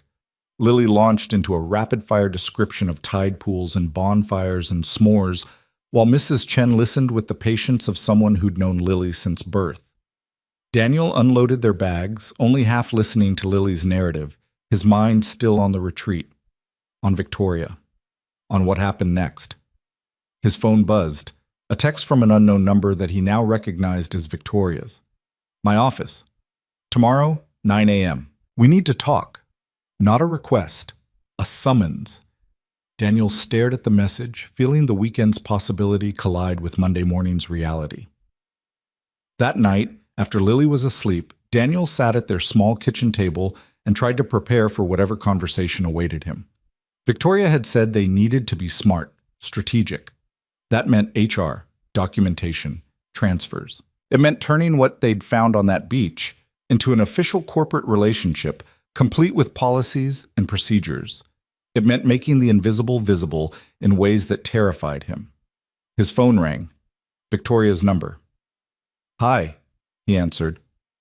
"I'm freaking out." Her voice was tight, stressed in a way he hadn't heard before. "I've spent all evening trying to figure out how to navigate this, and every scenario I run ends badly. For you, for me, for the company. So we don't do it." "That's not what I want." "Then what do you want?" "I want you. I want whatever this is we started. But I also want to protect you from the fallout when everyone realizes the CEO is dating the maintenance supervisor." "Dating," Daniel repeated the word, testing its weight. "Is that what we're doing?" "I don't know. What would you call it?" "Honestly, I'd call it terrifying and exciting and completely unprecedented in my life." Victoria laughed, and some of the tension eased from her voice. "That's a better description than dating. Victoria, we need to stop trying to solve this like it's a problem that needs fixing. We're not a problem. We're just two people who found something unexpected. In a workplace environment with massive power imbalances and professional ethics concerns. Yes, and we'll address those, but not by turning what we have into a corporate compliance issue." She was quiet for a moment. Then, "Tomorrow morning, my office. We'll talk to HR together, figure out the transfer logistics, make it official." "Official? I need you to not report anywhere in my chain of command. That's non-negotiable. Otherwise, this really is unethical." Daniel understood that. Didn't like it, but understood it. "Where would I transfer?"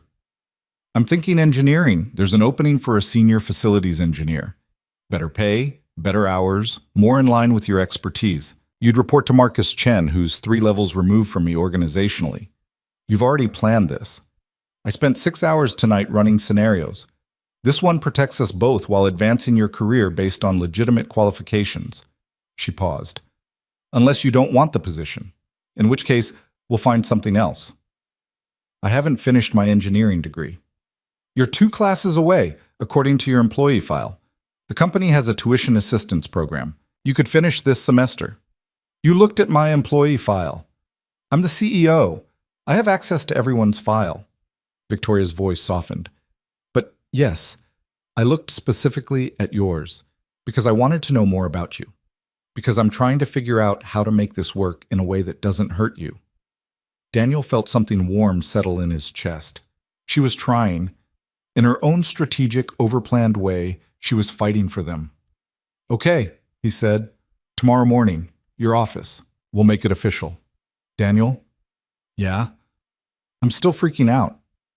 "Me too, but we're freaking out together. That's got to count for something." He heard her smile through the phone.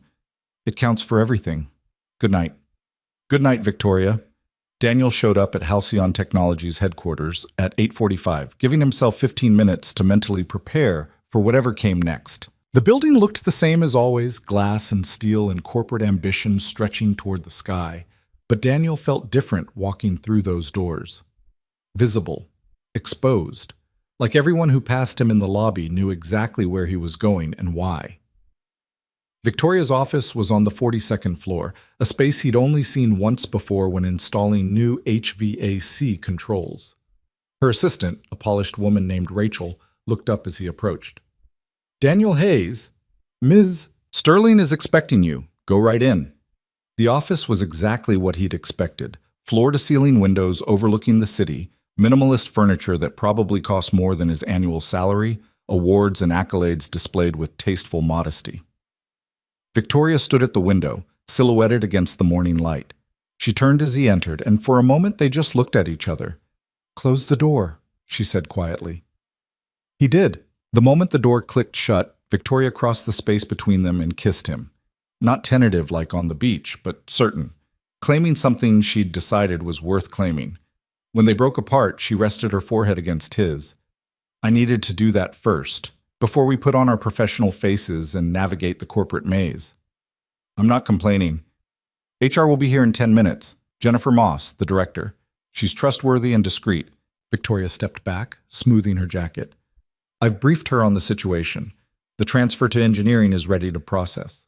All we need to do is formalize your acceptance and sign the conflict of interest documentation." "You really did plan everything." "It's what I do." She moved behind her desk, putting professional distance between them. "Are you ready for this?" Daniel wasn't sure he'd ever be ready for this, for the scrutiny and speculation and judgment that would follow. But he thought about Lily's simple wisdom: the world should make room for people who make each other smile, and nodded. "I'm ready." Jennifer Moss arrived precisely at 9, carrying a leather portfolio and wearing an expression that gave nothing away. She shook Daniel's hand professionally, then settled into one of Victoria's guest chairs. "Mr. Hayes, thank you for meeting with us. I understand Miss Sterling has explained the purpose of this meeting." "She has." "Good. Let's start with the basics. You and Ms. Sterling have developed a personal relationship outside of work. Is that correct?" Daniel glanced at Victoria, who nodded almost imperceptibly. "Yes," he said. "And both of you wish to pursue this relationship while maintaining your employment at Halcyon Technologies?" "Yes." Jennifer made a note in her portfolio. "That's certainly possible, but it requires certain protocols to be followed. First and foremost, the power dynamic. Mr. Hayes, you currently report to Gary Morton, who reports to Patricia Sullivan, who reports to Ms. Sterling. That creates a direct conflict of interest." "I understand." "We have an opening in engineering for a senior facilities engineer. The position reports to Marcus Chen, who has no reporting relationship to Ms. Sterling's office. Would you be interested in this transfer?" It was choreographed, Daniel realized. A professional dance where everyone knew their steps. But underneath the corporate theater, real stakes were being negotiated. "I would," he said. "Excellent. The transfer would come with a salary increase of 18%, commensurate with the new role's responsibilities. You would also be eligible for the company's tuition assistance program to complete your degree." Jennifer pulled out several documents. "This is the official transfer paperwork, and this is a conflict of interest disclosure form. By signing, you both acknowledge your relationship and agree to certain conditions." "What conditions?" Daniel asked. "No professional favoritism. No involvement in each other's performance reviews or compensation decisions. Immediate disclosure to HR if the relationship ends. Standard workplace conduct policies still apply." Jennifer looked between them. "Essentially, we're documenting that this relationship exists outside the professional sphere and will not influence business decisions." Daniel read through the forms carefully. The language was precise, legal, designed to protect the company as much as the individuals. But between the corporate terminology, he could see the structure that would let them try. He signed. Victoria signed. Jennifer witnessed both signatures, then stood. "Congratulations on your new position, Mr. Hayes. Engineering will be lucky to have you. Your start date is next Monday, which gives you this week to transition your current responsibilities." She left, and suddenly Daniel and Victoria were alone in the office again. Official. Documented. Real. That's it, Daniel said. We signed some papers and it's done? The paperwork is done. The hard part is just beginning. Victoria moved around the desk to stand beside him. People will talk. They'll speculate about favoritism and inappropriate relationships and whether you earned that promotion. Did I earn it? Yes. I wouldn't have offered it otherwise, but that won't stop people from questioning it.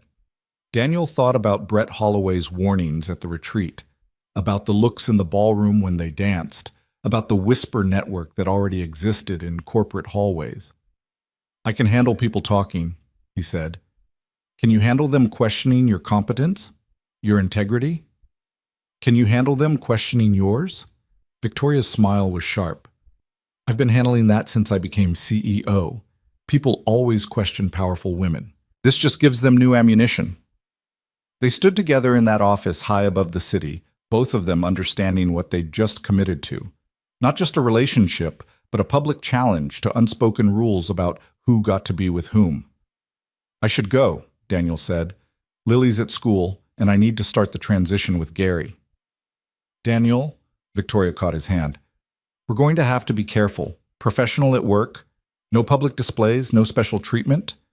I know, but I want you to know, privately, away from this building and these protocols, you matter to me. This matters. It matters to me, too. He left her office and took the elevator down 42 floors, and with each descending level felt the weight of what they'd started pressing down on him. By the time he reached the lobby, his phone was already buzzing with a text from Gary Morton. My office, now. The facilities department was in the basement, a warren of storage rooms and workspaces that smelled perpetually of cleaning supplies and machine oil. Gary's office was a cluttered cave of work orders and equipment catalogs, and Gary himself looked like he'd been waiting for this conversation. Sit, Gary said, pointing to a chair piled with invoices. Daniel moved them to the floor and sat.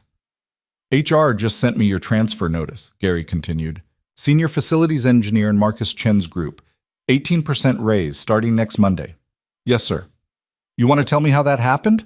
Because last I checked, you didn't have an engineering degree and weren't in line for any promotions. Daniel met Gary's gaze directly. I'm 2 classes away from my degree. The new position will allow me to use skills I've developed over 15 years that the maintenance supervisor role doesn't fully utilize. That's the official version. What's the real version? That's the real version. Gary leaned back, studying Daniel with eyes that had seen too many corporate games to be fooled by official explanations. This have anything to do with you dancing with Victoria Sterling at the retreat? Daniel felt his jaw tighten. My relationship with Ms. Sterling is documented with HR. The transfer was approved through proper channels to eliminate any conflicts of interest.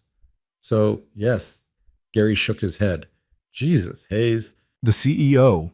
You couldn't have picked someone less complicated? I didn't pick anything. It just happened. Nothing just happens in corporate America. Everything has consequences. Gary's expression softened slightly. Look, I'm not saying don't do it. I'm saying be smart. Keep your head down. Do the work. Don't give people ammunition to say you didn't earn that position. I won't. And for what it's worth, Gary stood, extended his hand. You're a good employee, one of the best I've had. Engineering's lucky to get you, regardless of how it happened. Daniel shook his hand, grateful for the vote of confidence even wrapped in warnings. The rest of the week passed in a blur of transition meetings and handoffs. Daniel documented his current projects, briefed his replacement, and tried to ignore the looks and whispers that followed him through the building. People knew. Of course they knew. Corporate gossip traveled faster than email. On Wednesday, Brett Holloway caught him in the break room. Congratulations on the promotion, Brett said, his tone making it clear the words meant something other than congratulations. Thanks. Must be nice having connections in high places. Daniel set down his coffee carefully. I earned that position based on my qualifications and experience. If you have a problem with that, take it up with HR. I don't have a problem, just making an observation. Brett smiled without warmth. But you might want to be careful. Office romances with the boss have a way of ending badly, and when they do, it's never the boss who suffers. He left before Daniel could respond, but the warning lingered. The reminder that power imbalances didn't disappear just because you signed some paperwork. That night, Daniel picked up Lily from school and found her unusually quiet. "What's wrong, Firefly?" "Emma asked if you were dating someone important. Her mom saw something on the internet about our company." Lily kicked at a pebble on the sidewalk. "I didn't know what to say." Daniel felt ice settle in his stomach. "What did you tell her?" "I said you were friends with someone nice. Was that okay?" "That was perfect." He pulled her into a hug. "You did exactly right." But that night, after Lily was asleep, he searched online and found what Emma's mother had seen. A corporate gossip site had picked up the story, complete with photos from the retreat of him and Victoria dancing on the terrace. Halcyon CEO. Victoria Sterling's surprising romance, What We Know About the Mystery Man.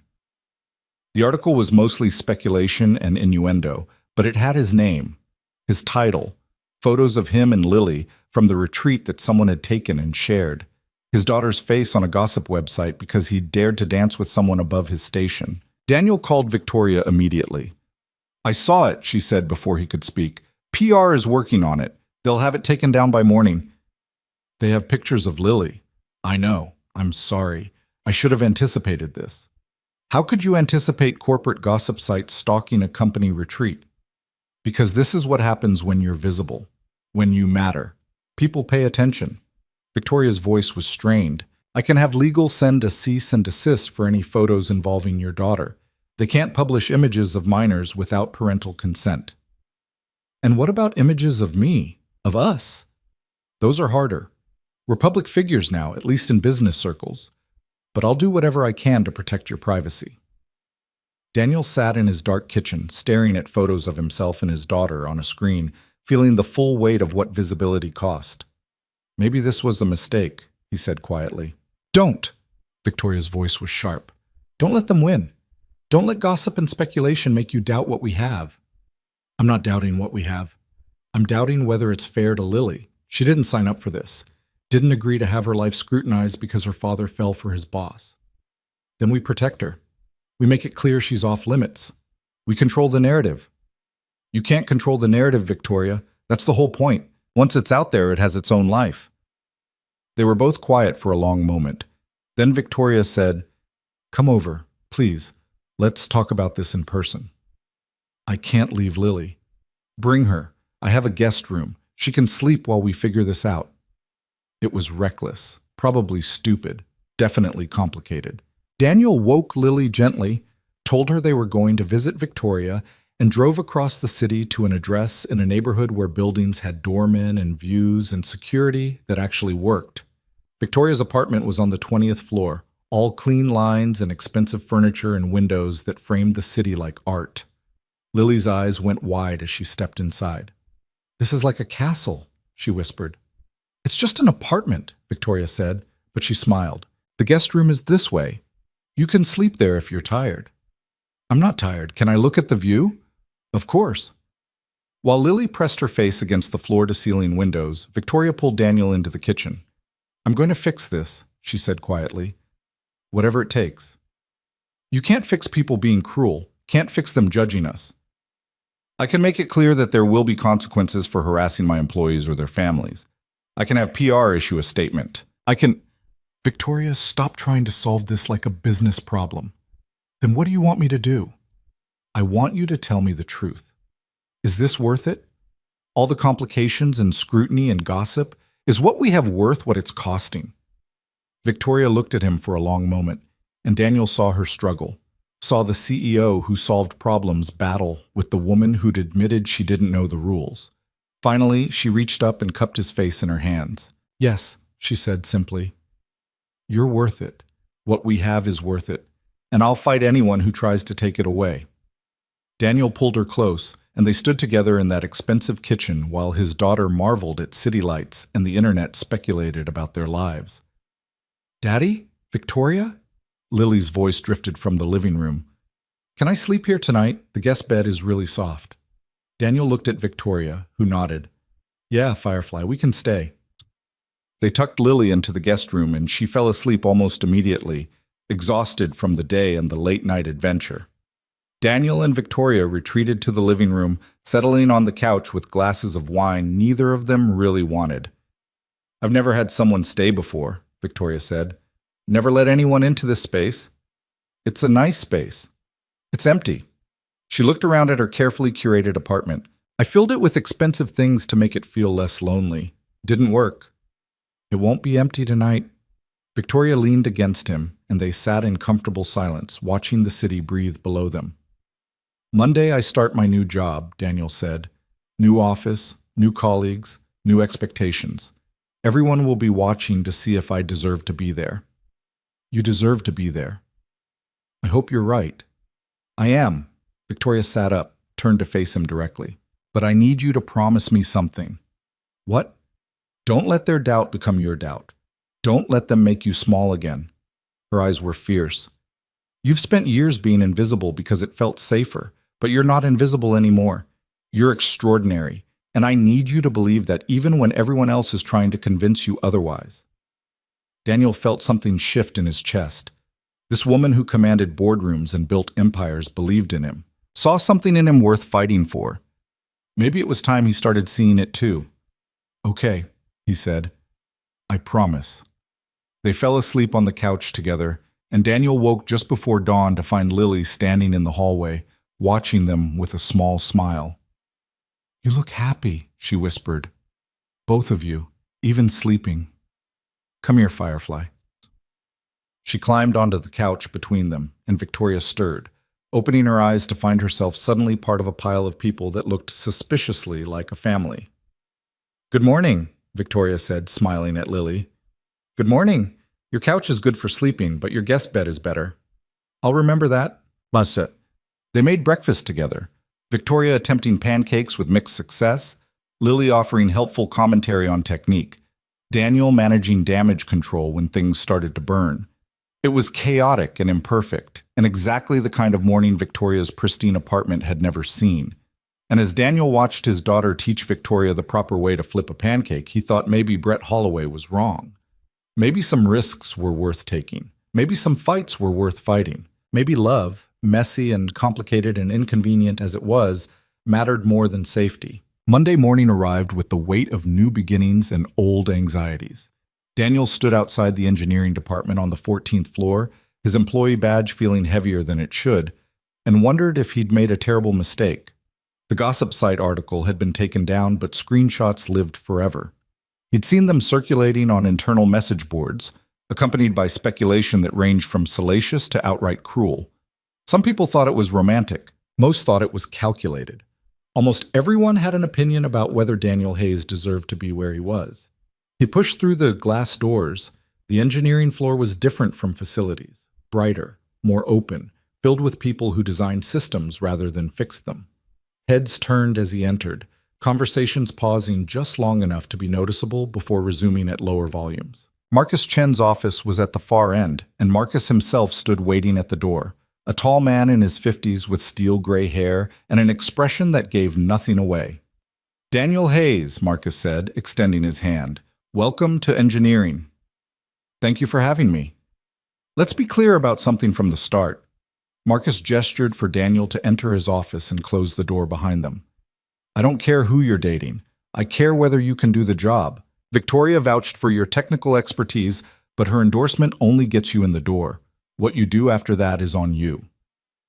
Daniel appreciated the directness. Understood. Good. Your primary responsibility will be overseeing the integration of new HVAC and electrical systems across our expanding facilities. You'll work with a team of 3 engineers and coordinate with external contractors. Questions? Just one. Why did you agree to this transfer? You could have refused, but Marcus studied him for a moment. Because I looked at your work history. 15 years of solving problems, preventing disasters, keeping complex systems running with minimal resources. That's engineering, whether you have the degree or not. And because Victoria Sterling doesn't recommend people lightly, if she says you're good, you're probably exceptional. I'll try to live up to that. Don't try. Just do the work. Marcus opened the door. Come on, I'll introduce you to the team. The engineering pod consisted of Sarah Martinez, a mechanical systems specialist in her 30s, David Park, fresh from graduate school and eager to prove himself, and Jennifer Wu, a veteran electrical engineer who'd been with Halcyon for 20 years. They looked up as Marcus approached with Daniel. Team, this is Daniel Hayes, our new senior facilities engineer. Daniel, this is the group you'll be working with. Sarah handles mechanical systems. David focuses on energy efficiency and sustainability, and Jennifer is our electrical systems expert. Sarah was the first to speak. You're the guy from the retreat, the one who danced with Sterling. So much for professional distance. I'm the guy who spent 15 years keeping this company's infrastructure functional, Daniel said evenly. The dancing was extracurricular. Jennifer laughed, a sharp, genuine sound. I like him already. Anyone who can handle that much scrutiny and still show up to work has spine. David looked uncertain, caught between curiosity and professional courtesy. So you actually worked in maintenance, like hands-on fixing things? Still do, technically. I know every mechanical system in this building intimately, installed half of them myself. That's actually useful, David said, warming slightly. Most engineers design systems without understanding how they fail in practice. Then we should work well together. Daniel pulled up a chair. Tell me what you're working on. They spent the next 2 hours reviewing current projects. A facilities expansion that required upgraded HVAC, an aging building that needed electrical system modernization, sustainability initiatives that Marcus wanted implemented across all properties. Daniel listened, asked questions, and gradually felt the team's skepticism shift into something closer to acceptance. He knew his expertise. That counted for something. At lunch, Sarah cornered him in the break room. Look, I'm going to be direct because that's who I am, she said. Everyone's talking about you and Sterling. Half the building thinks you slept your way into this job. The other half thinks she's using you for some kind of image rehabilitation. Are either of those true? Daniel set down his sandwich carefully. No. Then what is true? That I met someone unexpected who sees me as more than my job title. That we're trying to figure out if what we have can survive in a corporate environment designed to keep people like us separate. And that I earned this position based on my qualifications, regardless of who I'm dating. Sarah studied him for a long moment. Fair enough, but you should know, people are watching, waiting for you to fail, waiting to say you didn't deserve to be here. I know. Good. Because I don't want to work with someone who got here through connections. I want to work with someone who actually knows what they're doing. Then judge me on my work. Nothing else. Sarah nodded slowly. I can do that. But Daniel, don't make me regret giving you the benefit of the doubt. She left, and Daniel sat alone with his lunch, feeling the weight of expectations pressing down from all sides. He'd gone from invisible to hypervisible overnight, and every move he made would be scrutinized for signs of favoritism or incompetence. His phone buzzed. A text from Victoria. How's the first day? He typed back, challenging but manageable. Lunch tomorrow? My office. I'll order from that Italian place you mentioned. Daniel stared at the message, aware that having lunch in the CEO's office on his second day would fuel exactly the kind of speculation he was trying to avoid. But he also knew that hiding their relationship would be worse, would make it seem like something shameful that needed to be concealed. Sounds good. Noon? Perfect. And Daniel, you've got this. Don't let them make you doubt. He pocketed his phone and returned to the engineering floor, where David was wrestling with a sustainability analysis that didn't account for real-world maintenance constraints. Mind if I take a look? Daniel asked. David slid the laptop over, grateful for a fresh perspective. Daniel scanned the calculations, then pulled up the actual specifications for the HVAC units being proposed. Your efficiency numbers are based on optimal conditions, Daniel said. But these units require monthly filter changes and quarterly maintenance. If that doesn't happen, and it often doesn't, efficiency drops by 30%. You need to build degradation curves into your model. David's eyes widened. How do you know that? Because I've been changing those filters for 15 years. I've seen what happens when maintenance schedules slip. Daniel pulled up historical maintenance logs. Look at this building. Maintenance was delayed 3 months due to budget constraints. Energy costs spiked accordingly. This is exactly the kind of practical knowledge we miss, David said, his skepticism evaporating into enthusiasm. Can you help me rebuild the model with realistic parameters? They spent the afternoon collaborating, and by the time 5 o'clock arrived, Daniel had contributed to 3 different projects and earned grudging respect from Jennifer, who admitted that having someone who understood implementation challenges was refreshingly useful. He left the building feeling cautiously optimistic. Maybe he could do this. Maybe he could prove he belonged here based on merit rather than connections. At home, Lily was waiting with Mrs. Chen, bursting with news about her day. "We learned about metamorphosis," she announced. "That's when caterpillars turn into butterflies. They go into a cocoon and completely change into something different. Isn't that cool?" "Very cool, Firefly." Mrs. Chen said people can metamorphosize too, like you. You went from fixing things to making things, and that's your cocoon time. Daniel glanced at Mrs. Chen, who shrugged innocently. "That's one way to think about it," Daniel said, "and Victoria's metamorphosizing too, from being alone to being with us. That's her cocoon." Lily said it with the certainty of someone who'd solved a complex puzzle. "We're all turning into butterflies together." Out of the mouths of 7-year-olds, Daniel thought again.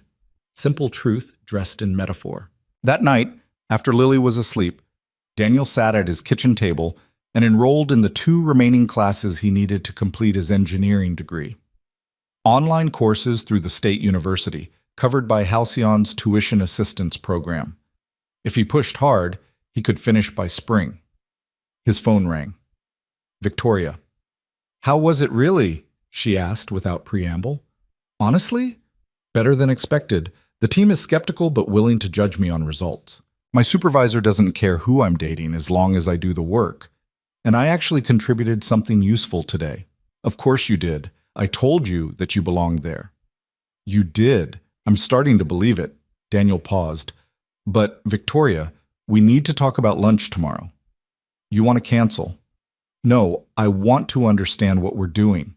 Are we hiding this relationship or acknowledging it? Because having lunch in your office on day 2 sends a pretty clear message." Victoria was quiet for a moment.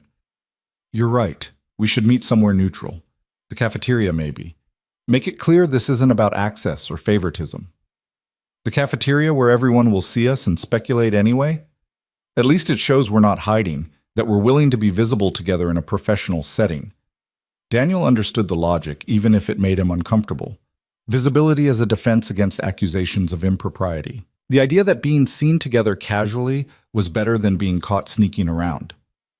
"Okay," he said. "The cafeteria. Noon. We'll be visible." "Daniel, I miss you. Is that allowed to say?" His chest tightened. "It's allowed. I miss you too. When can I see you, really see you, not just in a cafeteria surrounded by colleagues?" "This weekend? I could bring Lily over. We could cook dinner, watch a movie. Something normal." "I'd like that. Normal sounds perfect." They talked for another hour about nothing important. Her day, his day, Lily's butterfly metaphor, the weather forecast for the weekend. The kind of conversation Daniel had forgotten he missed. The kind that mattered precisely because it didn't matter. When they finally hung up, Daniel realized he was smiling. Tuesday's lunch in the cafeteria was exactly as awkward as expected. Daniel arrived first, got his food, and was sitting at a table when Victoria entered. Every head in the room turned to track her movement as she got her salad and walked over to join him. The silence was deafening. "Hi," she said, sitting down like this was the most natural thing in the world. "Hi yourself." They ate in full view of 300 employees, making small talk about work projects and weekend plans, hyper-aware of the audience they were performing for. Daniel saw Brett Holloway at a far table, watching with undisguised interest. Saw his new engineering colleagues pretending not to stare while absolutely staring. "This is excruciating," Daniel said quietly. "This is necessary," Victoria corrected. "We're establishing that we can have a professional relationship in a professional setting, that we're not hiding anything. We're also confirming everyone's speculation." "Good. Let them speculate with facts instead of fiction." Victoria speared a piece of lettuce with more force than necessary. "I'm tired of pretending the personal and professional exist in separate universes. They don't. We're whole people who happen to work together." "Easy for you to say. You're the CEO. I'm the guy everyone thinks is trading sex for advancement." Victoria's expression hardened. "Has anyone actually said that to you?" "Not directly, but the implication is there in every skeptical look, every careful question about my qualifications." Then prove them wrong. Do work so good they can't question your competence. I'm trying. I know you are. Victoria's voice softened. And for what it's worth, I'm proud of you. Marcus told me you made significant contributions to 3 projects on your first day, that you brought practical expertise the team was lacking. Marcus talks to you about my work? He gave me a courtesy update since I'd recommended you. That's all. Your performance reviews will go through proper channels with no input from me. Daniel knew that was how it had to be, but it still felt strange, having this woman across from him who was simultaneously his partner and his CEO, navigating the impossible space between personal and professional. They finished lunch and went their separate ways, Victoria to a board meeting, Daniel to a project review with his engineering team. Professional. Appropriate. Exactly what the situation required. But that night, Victoria texted, I hated that lunch. Hated performing our relationship for an audience. Can't wait for Saturday when we can just be us. Daniel texted back, Me too. Lily's already planning the menu. Apparently we're making fancy spaghetti, which I think means adding parmesan. Fancy spaghetti sounds perfect. The week continued in that pattern. Days filled with work and scrutiny, Daniel proving himself to his engineering team while Victoria managed a company and tried to pretend her personal life wasn't the subject of constant speculation. Evenings spent on the phone, talking until late about everything and nothing, building intimacy across distance because proximity felt too risky during work hours. By Friday, Daniel had completed his first major project, a comprehensive analysis of HVAC inefficiencies across Halcyon's West Coast facilities, complete with recommendations and cost projections. Marcus reviewed it thoroughly, made minor notes, then looked up with something approaching approval. This is excellent work, detailed, practical, well-researched. I'm forwarding it to the facilities planning committee. Thank you. You've had a good first week, Daniel. The team respects you. You've earned your place here. Marcus paused. But I'm going to give you some unsolicited advice. The gossip will die down eventually, but only if you give people nothing to gossip about. Do the work. Keep your head down. Let your competence speak for itself. That's the plan. Good. Now go home. Enjoy your weekend. Come back Monday ready to tackle the Portland facility analysis. Daniel left the building feeling lighter than he had all week. He'd survived. More than survived. He'd contributed, earned respect, proven he belonged. Maybe this could actually work. Saturday arrived with the chaos of a 7-year-old preparing for an important dinner guest. Lily changed outfits 3 times, practiced setting the table like she'd seen in movies, and insisted they needed flowers as a centerpiece. It's just Victoria, Daniel said, watching his daughter arrange grocery store daisies in a vase. It's not just Victoria. It's Victoria coming to our home for the first time. That's important, Daddy. We need to make a good impression. Since when do you care about making good impressions? Since I decided she might stick around. Lily adjusted a daisy with surgical precision.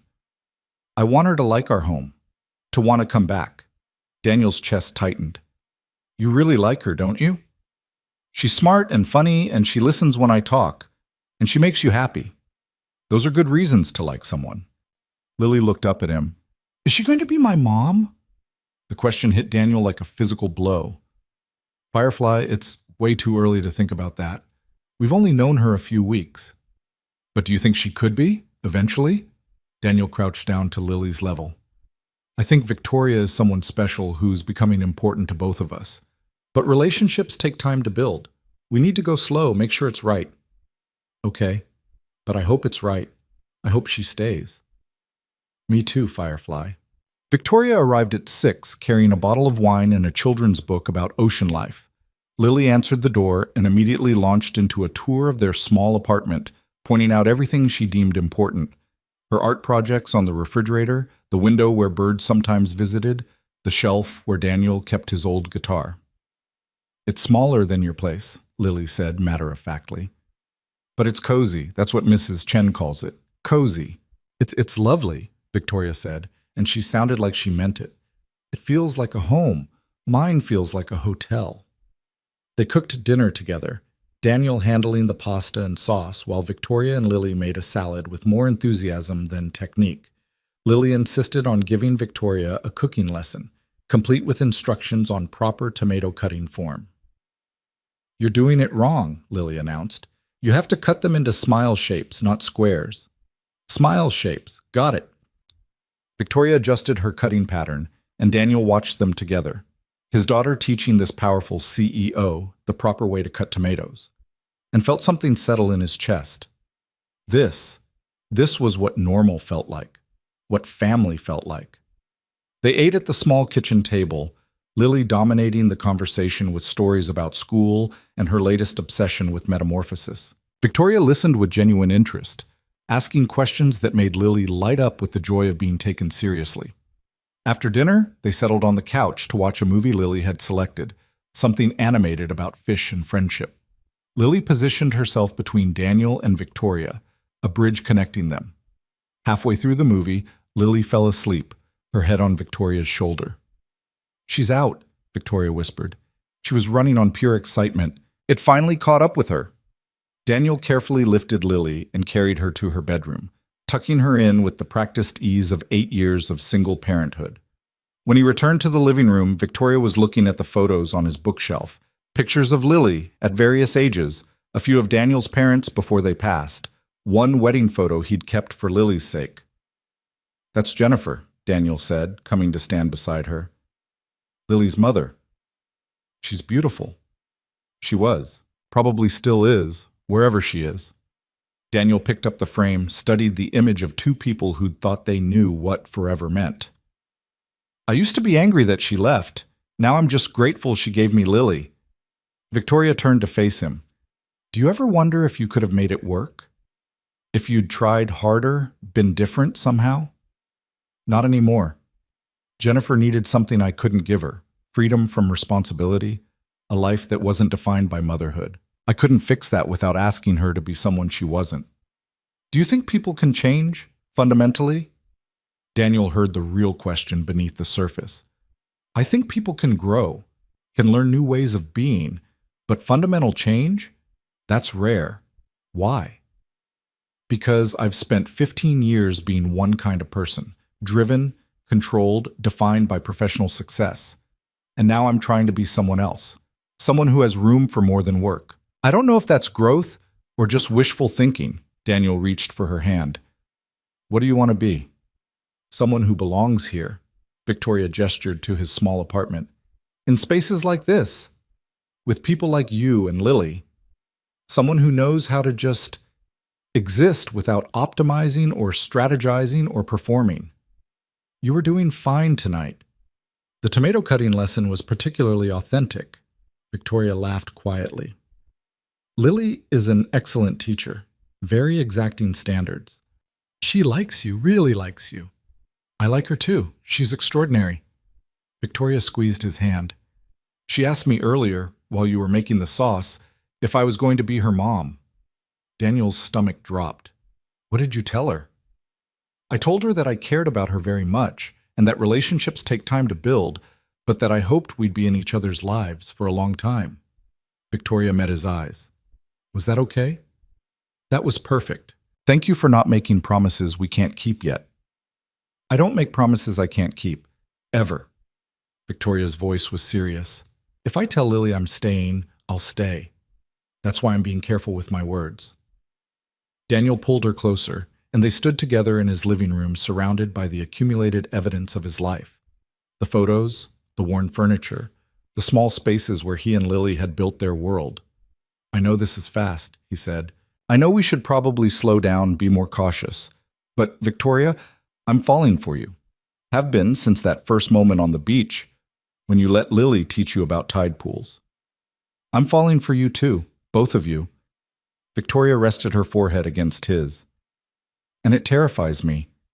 I've never let anyone close enough to matter this much. Never had anything to lose." "Now you do." "Now I do," she agreed. "And I don't know how to protect what we have without controlling it. Don't know how to let it be messy and uncertain without trying to fix it." "You don't fix it. You just let it be." "That's harder than it sounds." "I know, but you're doing it anyway." Daniel kissed her softly. "That counts for something." They settled on the couch together, and Victoria asked about his week, the real version, not the sanitized public one. Daniel told her about Sarah's directness, David's enthusiasm, Jennifer's grudging approval. about Marcus's advice to let his competence speak for itself. "That's good advice," Victoria said, "but I hate that you have to prove yourself when less qualified people get the benefit of the doubt because they look the part. That's how systems work. I knew what I was signing up for. Doesn't make it fair." "No, but fair and functional aren't the same thing." Daniel played with her fingers, tracing the lines of her palm. "I can handle unfair. What I can't handle is you blaming yourself for the scrutiny. You didn't create these systems, but I benefit from them. I have power within them. I should be using that power to change them. You are, by refusing to hide this relationship, by documenting it properly instead of pretending it doesn't exist, by treating me like an equal instead of someone beneath you in the hierarchy." Victoria was quiet for a long moment. Then, "I got an email this week, anonymous. It said I was setting a terrible example for women in leadership, that dating an employee undermined everything I'd built, made me look weak and emotional and unprofessional." Daniel felt anger flare in his chest. "That's bullshit." "Is it? Maybe they're right. Maybe I am undermining my credibility. Or maybe women in leadership positions are held to impossible standards that men never face. Has anyone ever suggested a male CEO was unprofessional for dating someone? That's different." "How?" "Because when men do it, it's expected. When women do it, it's a scandal." "Exactly. So the problem isn't what you're doing. It's the double standard being applied to it." Daniel turned her to face him directly. "Don't let them make you ashamed of being human, of wanting connection. That's what they want. For powerful women to be lonely and isolated so they can pretend ambition and happiness are mutually exclusive." Victoria's eyes were bright with unshed tears. "When did you get so wise about workplace politics?" "I've been watching from the bottom for 15 years. You see a lot from down there that people at the top miss." She kissed him then, deep and hungry, and Daniel felt the conversation shift from words to something more physical. They moved together with the urgency of people who'd been professional and careful all week and needed to be something else now. "Lily," Victoria murmured against his mouth. "Asleep. Heavy sleeper. Won't wake up until morning." "Your bedroom?" "Down the hall." They barely made it there, shedding clothes and inhibitions in equal measure. And for a few hours, they were just two people who'd found something unexpected and necessary. Not the CEO and the engineer, not the subject of corporate gossip, just Daniel and Victoria trying to figure out how to be together in a world designed to keep them apart. Afterward, lying tangled together in Daniel's bed, Victoria traced patterns on his chest. "I should go," she said without moving. "Or you could stay." "If I stay, Lily will know. She'll have questions." "She already has questions. Might as well give her honest answers." Victoria propped herself up on one elbow, looking down at him in the dim light from the hallway. "You're sure? This feels like a significant step." "Everything with us is a significant step. Might as well keep moving forward." So Victoria stayed. And when Lily woke up early Sunday morning and wandered into Daniel's room to ask about breakfast, she found Victoria there and accepted it with the matter-of-fact pragmatism of a 7-year-old who'd already decided this person belonged. "Morning," Lily said, climbing onto the bed. "Can we make pancakes? The kind with chocolate chips?" "Absolutely," Victoria said, and if she was flustered at being discovered in Daniel's bed by his daughter, she hid it well. They made pancakes together, all three of them crowded into the small kitchen, arguing good-naturedly about chocolate chip distribution and proper flipping technique. Lily declared Victoria's pancakes much better than last time, which was both encouraging and a reminder that this woman had a learning curve when it came to domestic life. After breakfast, Victoria had to leave for a previously scheduled board preparation meeting. She kissed Daniel goodbye at the door, then crouched down to Lily's level. "Thank you for having me over," she said. "I had a wonderful time." "You can come back any time," Lily said seriously. "You're good at being here." "I want to be good at it. I'm still learning." "That's okay. Daddy's still learning too. He burned the garlic bread last night, but we ate it anyway." Victoria laughed, hugged Lily, and left. Daniel watched her go, feeling the absence immediately. "You love her," Lily observed, coming to stand beside him at the window. "It's complicated, Firefly." "No, it's not. You love her. She loves you. That's simple. Everything else is just people making it complicated because they're scared." Daniel looked down at his daughter, This small person who saw truth so clearly it was almost painful. When did you get so smart about love? I was born smart. You tell me that all the time. I know. Daniel pulled her into a hug. You're right, I do love her, and that's terrifying. Because Mom left? Because everyone leaves eventually, and I don't want Victoria to leave. Then tell her that. Tell her you want her to stay. Lily pulled back to look at him directly. She can't stay if she doesn't know you want her to. Out of the mouths of 7-year-olds. Simple wisdom that cut through all his complicated fears. Maybe it was time to stop being afraid. Maybe it was time to ask Victoria Sterling to stay. The crisis came 3 weeks later, on a Tuesday that started like any other. Daniel was in a project meeting with his engineering team when his phone buzzed insistently. He ignored it the first time, but when it buzzed again immediately, he glanced down to see Victoria's name. Need to see you. Now. My office. The tone was wrong. Victoria never summoned him during work hours, never risked the appearance of impropriety. Something was very wrong. I need to step out, Daniel said, standing abruptly. Sarah, can you cover the rest of the presentation? He didn't wait for an answer, just headed for the elevator. The ride to the 42nd floor felt interminable, and by the time he reached Victoria's office, his heart was pounding. Rachel, the assistant, looked grim. She's expecting you. Go ahead.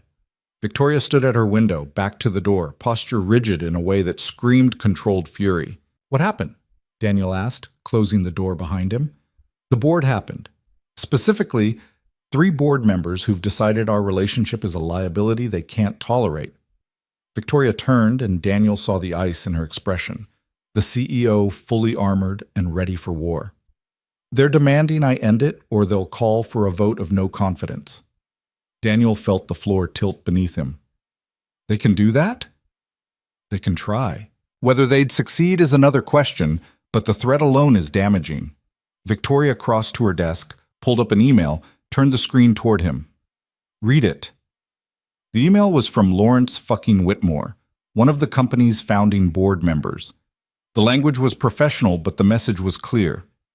Victoria's relationship with a subordinate employee represented a conflict of interest that jeopardized the company's reputation and exposed it to potential litigation. The board expected her to resolve the situation immediately or face formal review of her position. This is because I'm not executive level, Daniel said quietly. If I were a VP or director, they wouldn't care. They'd still care. But yes, the optics of the CEO dating maintenance-turned-engineer are worse than dating another executive. Victoria's voice was bitter. Class matters, even when we pretend it doesn't. So what do? We fight. I'm not letting 3 dinosaurs dictate my personal life. Victoria started pacing, her mind already working the problem. I can rally support from other board members. Make the case that personal relationships don't impact professional performance. Threaten to expose their hypocrisy. Half of them have had affairs with employees over the years. Victoria, stop. I won't stop. They don't get to do this. They don't get to... Victoria. Daniel caught her arm gently, stopping her mid-pace.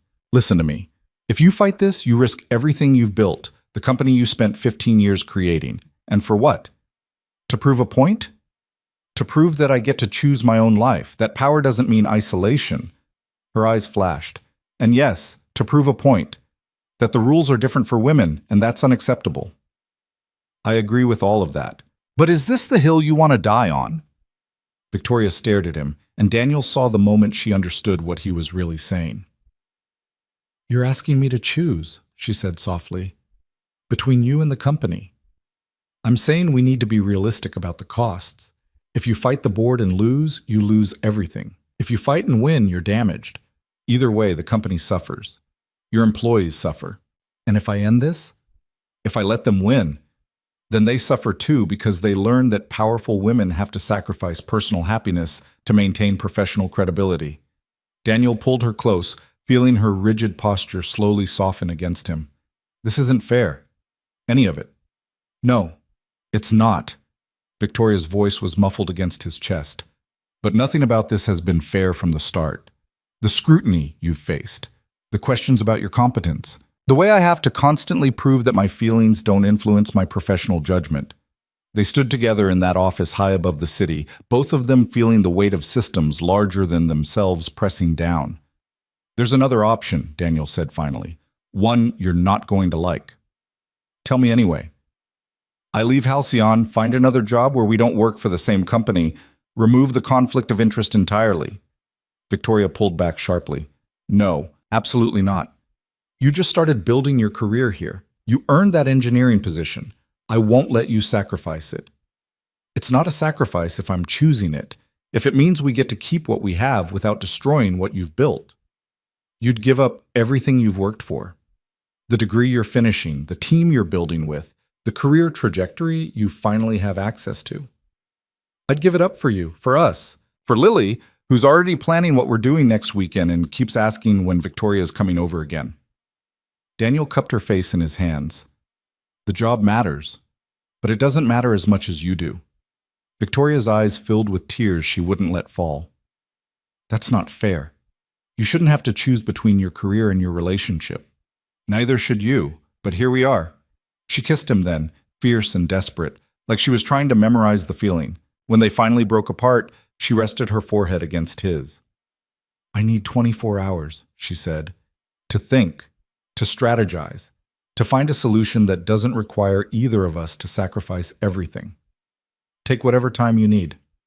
Go back to your team. Pretend we didn't have this conversation. I'll figure this out. Daniel left her office feeling hollowed out and spent the rest of the day going through the motions of work while his mind churned through possibilities. Every scenario ended badly for someone.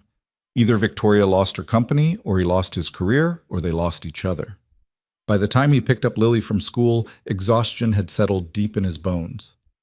You look sad, Daddy, Lily observed, buckling herself into the car. Did something bad happen? Daniel considered lying, protecting her from adult complications. But Lily deserved honesty. Victoria and I are having some problems. Work problems that are affecting our relationship.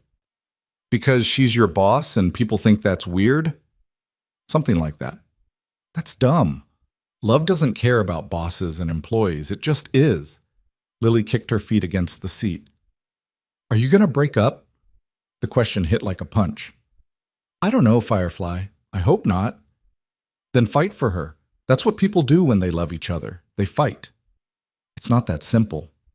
It is that simple. You're just making it complicated because you're scared. Lily said it matter-of-factly, echoing her wisdom from weeks ago. Tell her you want her to stay. Tell her you'll do whatever it takes. Daniel looked at his daughter in the rearview mirror, this small person who saw everything so clearly, and wondered when she'd become wiser than him. That night, Victoria called at midnight. Daniel had been lying awake anyway, staring at the ceiling and trying to see a path forward that didn't end in loss. I have an idea, she said without preamble. You're going to hate it. Tell me anyway. What if I step down as CEO? Daniel sat up abruptly. What? Not permanently. Just move to a different role. Chairman of the board, maybe, or chief innovation officer. Something that removes me from the operational hierarchy entirely. Then there's no conflict of interest. You report to Marcus, Marcus reports up through a chain that doesn't include me. Problem solved. Victoria, you can't step down. You built this company. It's yours. It's a company. Companies survive leadership transitions. Her voice was firm, decided. I've been CEO for 15 years. Maybe it's time for someone else to take the operational reins while I focus on strategy and innovation. You're rationalizing. This isn't about company growth. This is about sacrificing your position to keep us together. Yes, it is. And I'm choosing to do it. Victoria paused. Unless you don't want me to. Unless you'd rather leave and start fresh somewhere else. Daniel closed his eyes, feeling the magnitude of what she was offering. The CEO of a billion-dollar company, willing to step aside rather than end their relationship. It was insane. It was beautiful. It was everything, and too much all at once. I don't want you to give up being CEO, he said quietly, but I don't want to lose you either. Then we find a third option, something neither of us has thought of yet. Victoria's voice shifted, became more vulnerable. Daniel, I need you to understand something. I've spent 15 years building this company because I was afraid. afraid of being poor again, afraid of being powerless, afraid of needing anyone. But now I have something I'm more afraid of losing than the CEO position. I have you. I have Lily.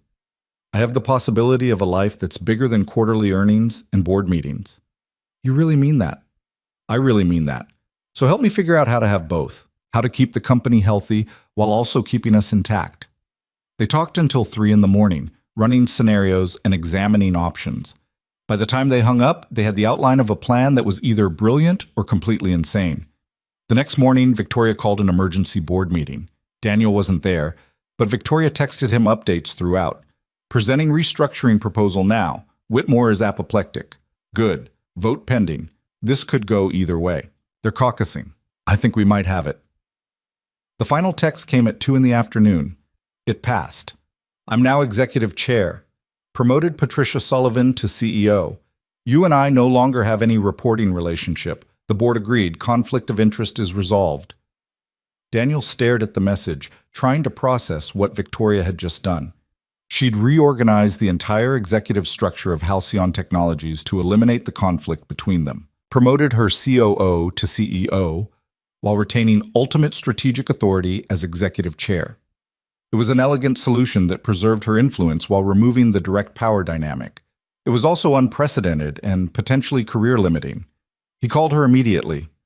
Before you argue, Victoria said in lieu of hello, this was the right move for the company. Patricia is ready. I've been grooming her for years, and I'm not leaving. I'm shifting focus to innovation and long-term strategy, which is what I'm best at anyway.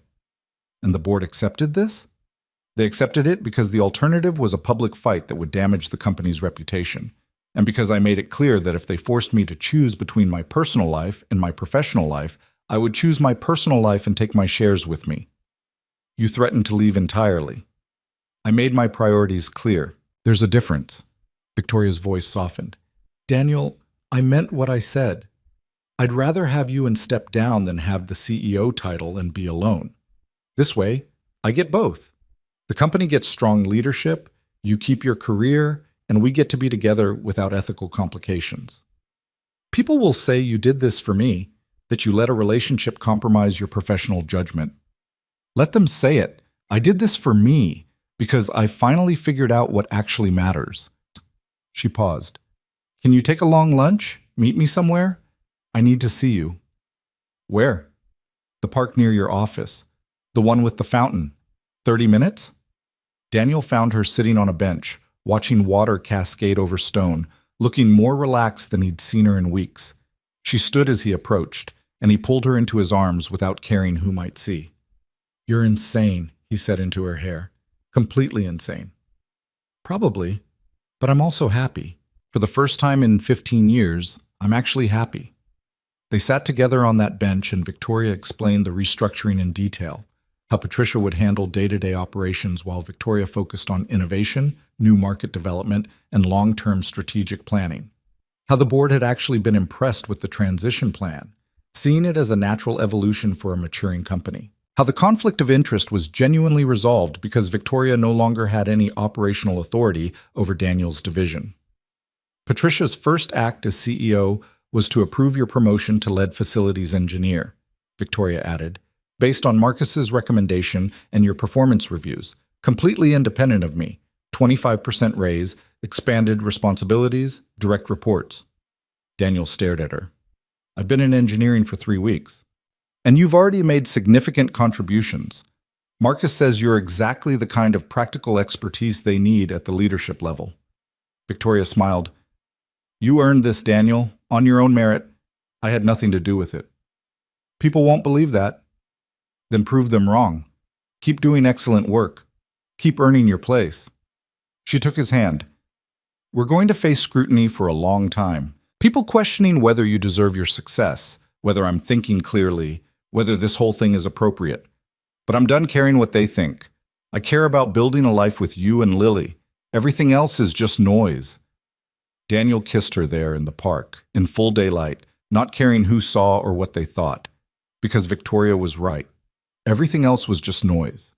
The restructuring announcement went public that evening, and the response was mixed. Some business analysts praised Victoria's strategic pivot.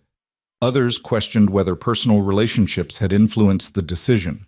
The gossip sites had a field day with speculation about the CEO who'd reorganized a company for love. But inside Halcyon, something shifted. Patricia Sullivan was well respected, and her promotion was seen as earned. Victoria's move to executive chair was understood as a logical evolution, and slowly the scandal began to fade into corporate history. Interesting gossip, but no longer breaking news. Daniel's promotion was announced the following week, and while some people still questioned whether he'd earned it, his work spoke for itself. The team he'd built respected him, the projects he led were successful, and gradually the skepticism faded into acceptance. 3 months later, on a Saturday morning, Daniel and Lily stood in the doorway of a new house in a neighborhood with good schools and actual yards. Victoria was already inside, directing movers with the organizational skills of someone who'd run a billion-dollar company. "This is ours?" Lily asked, eyes wide. "All of it?" "All of it," Daniel confirmed. "Your room is upstairs, the one with the window seat." Lily took off running, eager to explore every corner of this space that belonged to them. Daniel and Victoria had bought it together, split the down payment, both names on the mortgage. A real commitment to building something permanent. Victoria emerged from the house, dusty and smiling. "The movers want to know where the bedroom furniture goes. I told them to ask you since you're better at spatial planning." "I'll handle it." Daniel pulled her close, kissed her dusty forehead. "This is really happening. This is really happening. We're moving in together, creating an actual home." Victoria looked around at the yard, the trees, the quiet street. "It's terrifying." "Good terrifying or bad terrifying?" "The best kind. The kind that means something matters enough to be scary." They spent the day unpacking boxes and assembling furniture, Lily supervising with the authority of someone who'd decided this was her domain now. Mrs. Chen stopped by with casserole and unsolicited advice, delighted that her favorite neighbors were expanding their family in this unconventional way. By evening, they'd made enough progress to call it quits. They ordered pizza and sat on the living room floor surrounded by boxes, exhausted and happy. "I have something for you," Victoria said, pulling a small wrapped box from her purse. "For Lily, actually." Lily tore into it with enthusiasm, revealing a delicate silver bracelet with a single charm, a tiny butterfly. "Because you taught me about metamorphosis," Victoria explained, "about how people can change into something new, something better." Lily threw her arms around Victoria's neck. "I love it. I love you. Can I call you Victoria, Mom?" The question hung in the air, heavy with implications. Daniel watched Victoria's face transform, surprise, then emotion so raw it was almost painful to witness. "You can call me whatever feels right to you," Victoria said carefully. "But Lily, you should know, I'm not trying to replace your mother. I'm just trying to be someone who loves you and wants to be part of your life." "I know. That's why Victoria Mom works, because you're not my mom, but you're mom-ish. Your family." Lily said it with the absolute certainty of a 7-year-old who'd decided how the world worked. "Right, Daddy?" Daniel felt his throat tighten. "Right, Firefly. Victoria is family now." "Then it's settled." Lily admired her bracelet. "I have a daddy and a Victoria Mom, and we live in a house with a yard. That's a good family." After Lily went to bed in her new room, still unpacking boxes, but definitely hers, Daniel and Victoria sat on the back porch, watching the sunset paint the sky in shades of orange and gold. "She called me Mom," Victoria said quietly. "I never thought anyone would call me that." "Does it scare you?" "Terrifies me. I have no idea what I'm doing. What if I'm bad at it? What if I mess her up?" "Then you'll be like every other parent, doing your best and hoping it's enough." Daniel pulled her close. "You're already good at it, by the way. The way you listen to her, take her seriously, show up even when it's hard. That's what parenting is. I want to be enough for both of you. You're more than enough. You're everything we didn't know we needed." They sat in comfortable silence as darkness settled around them, and Daniel thought about the journey that had brought them here. From that first moment on the beach when he'd caught a falling CEO, to this porch in a house they owned together. From invisible to visible, from alone to family. "I enrolled in night school," Victoria said suddenly. "Marine biology. The program at the state university. Daniel turned to stare at her. What? I never finished my degree. Switched to business when my mother got sick. But I still wonder what my life would have looked like if I'd followed that path. She smiled, a little embarrassed. I know it's impractical. I'm 41 years old, I don't need another degree, but I want to learn it anyway, just for me. I think that's perfect. You should absolutely do it. Yeah? Yeah. Maybe we can study together. You doing marine biology homework while I finish my engineering degree. Lily can judge us on our academic performance. Victoria laughed. She'd be a harsh grader. The harshest, but fair. 6 months later, Daniel finished his engineering degree. The graduation was small, just him, Victoria, Lily, and Mrs. Chen in attendance, but it felt monumental. Proof that transformation was possible, that you could become someone new while staying fundamentally yourself. Victoria graduated from her marine biology program 2 years after that, and immediately started volunteering with ocean conservation programs. She still served as executive chair of Halcyon, still shaped strategy and innovation, but now she had something else. Something that fed a part of her she'd buried years ago. Daniel advanced to director of facilities engineering, leading a team of 20 across multiple sites. He earned it through competence and dedication, and eventually even the skeptics stopped questioning whether he deserved to be there. But the real changes were smaller, more personal. Learning to be a family of 3 instead of 2. Victoria attending every school event, helping with homework, teaching Lily about ocean ecosystems with the enthusiasm of someone who'd rediscovered wonder. Lily growing up with 2 parents who loved her and each other, who showed her that family came in all configurations. Weekend beach trips became a regular tradition, sometimes just the 3 of them, sometimes with Victoria's team of researchers who needed data collection help. Lily became an expert at identifying tide pool creatures and advocating for ocean conservation with the passion of a child who'd learned to love the water from 2 people who'd found each other beside it. On Lily's 10th birthday, they went back to the Pacific Coast resort where it had all started. The retreat was long over, but the memories remained. They walked the same beach where Daniel had first steadied Victoria against a wave, where they'd watched sunsets and built sandcastles and started falling without meaning to. This is where you met, Lily said, standing at the waterline, where everything changed. This is where we saw each other, Victoria corrected gently. Really saw each other, past all the roles and hierarchy and fear. And decided we were worth the risk, Daniel added, wrapping an arm around Victoria's waist. Lily grinned. Best risk ever. Because now I have 2 parents and a house, and we're all happy. That's what matters, right? Being happy together? Out of the mouths of 10-year-olds, still seeing truth with devastating clarity. That's exactly what matters, Victoria agreed. They stood together as the sun set over the Pacific, 3 people who'd found each other against all odds, and built something that defied every rule about who belonged with whom. A CEO who'd learned to let go of control. A maintenance worker who'd discovered he was worth more than invisibility. A child who'd gained a family she'd never expected. The waves kept coming, just like they always had. Proof that some things were bigger than corporate hierarchies and social expectations. Bigger than fear and doubt and all the voices saying it couldn't work. Love was one of those things. And as Daniel watched Victoria teach Lily about the moon's effect on tides, their laughter mixing with ocean sounds, he realized his daughter had been right all along. People could metamorphosize, could transform into something new while keeping the essential parts of themselves intact, could emerge from their cocoons as butterflies, beautiful, unlikely, impossible until they weren't. That night, after Lily was asleep in their resort cottage, Victoria and Daniel walked the beach one more time. Do you ever regret it? Victoria asked. Everything you had to give up, everything you had to prove, all the scrutiny and judgment? Not once. Do you? Not once. She stopped walking, turned to face him under a sky full of stars. I spent 15 years building an empire because I thought it would make me happy, make me safe. But all it did was make me lonely. Then you and Lily showed me what actually matters, what's actually worth building. And what's that? This, us.